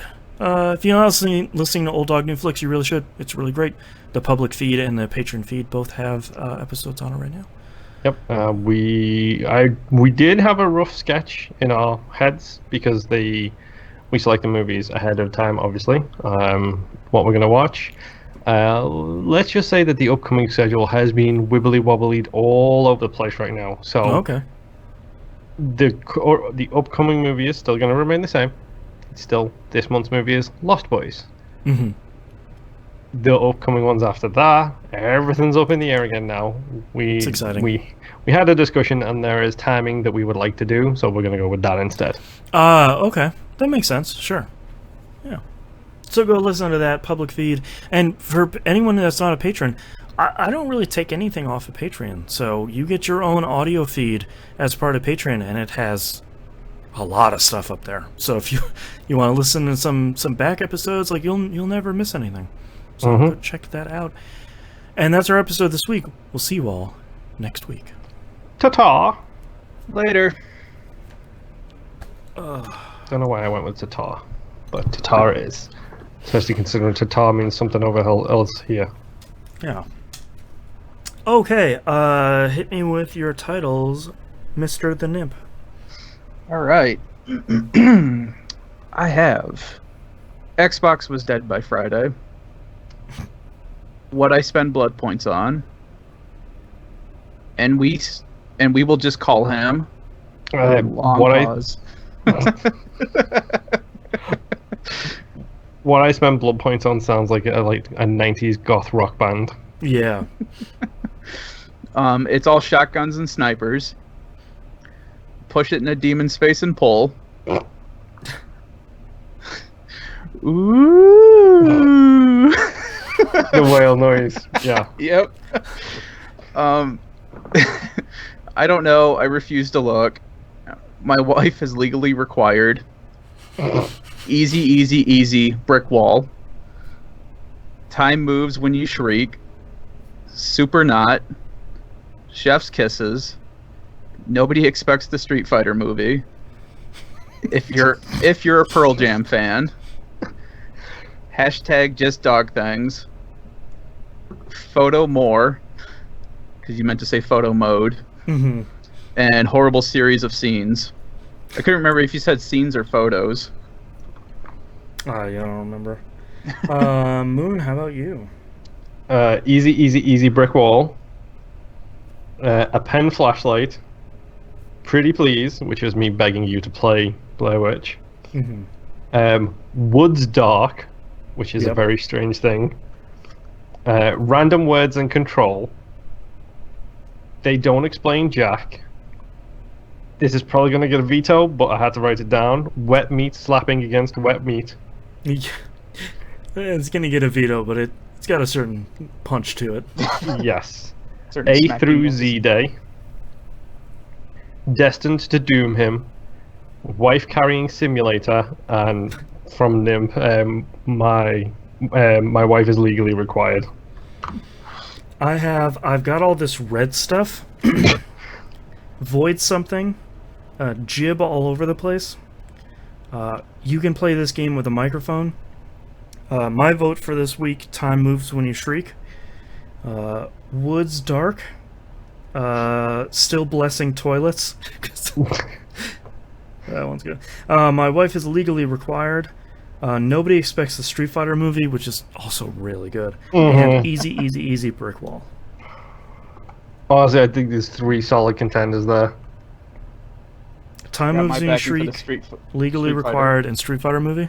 Yeah. Maybe 4. My wife is legally required is pretty good as well. Yep. Okay, so scratch them off one by one. Legally required is solid, but I think any other week that might take it. I don't think it takes it this week. Yeah, unfortunately, I think it's the weakest of the 3. It's really good. Yeah, But I think it's Time Moves When You Shriek, or it's Nobody Expects the Street Fighter movie. It's one of those 2. I can't call it. I literally can't. I'm backing the Street Fighter movie. I was voting for Time Moves When You Shriek. They're both so solid. Like Time Moves When You Shriek is pretty great. Oh, and you have to make a choice. You're the tiebreaker. I would vote more for Time Moves When You Shriek because I think it's less of a good reveal in episode than the Street Fighter movie part.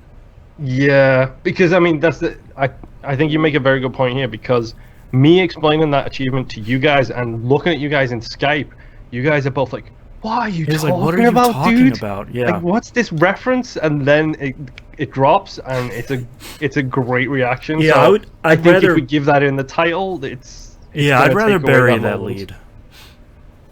It sounds Now, like we're voting for Time Moves When You Shriek then. Honestly, the Street Fighter one would take it, but I do think it's a better in episode reveal. Yeah, I would agree. All right, let me circle Time Moves When You Shriek. I already know what I'm going with. Winners all. You're not going to scream into the mic, are you? No. Okay. Thank you. As the editor, thank you. Let me know when you guys are ready. Yeah. I'm good. Alright, starting in 3, 2, 1. This is That Video Game Podcast, episode 620 for September 9th, 2019. Time moves when you shriek. Super not? Insert goat scream here. You know what one I'm talking about. Alright. Thank you very much, everyone, for listening. And thank you very much, everyone, except for, like, 2 dudes Mixed and Prince. Mixer. I know you're dudes. Stop being like that. We'll see you next week. Bye. Bye.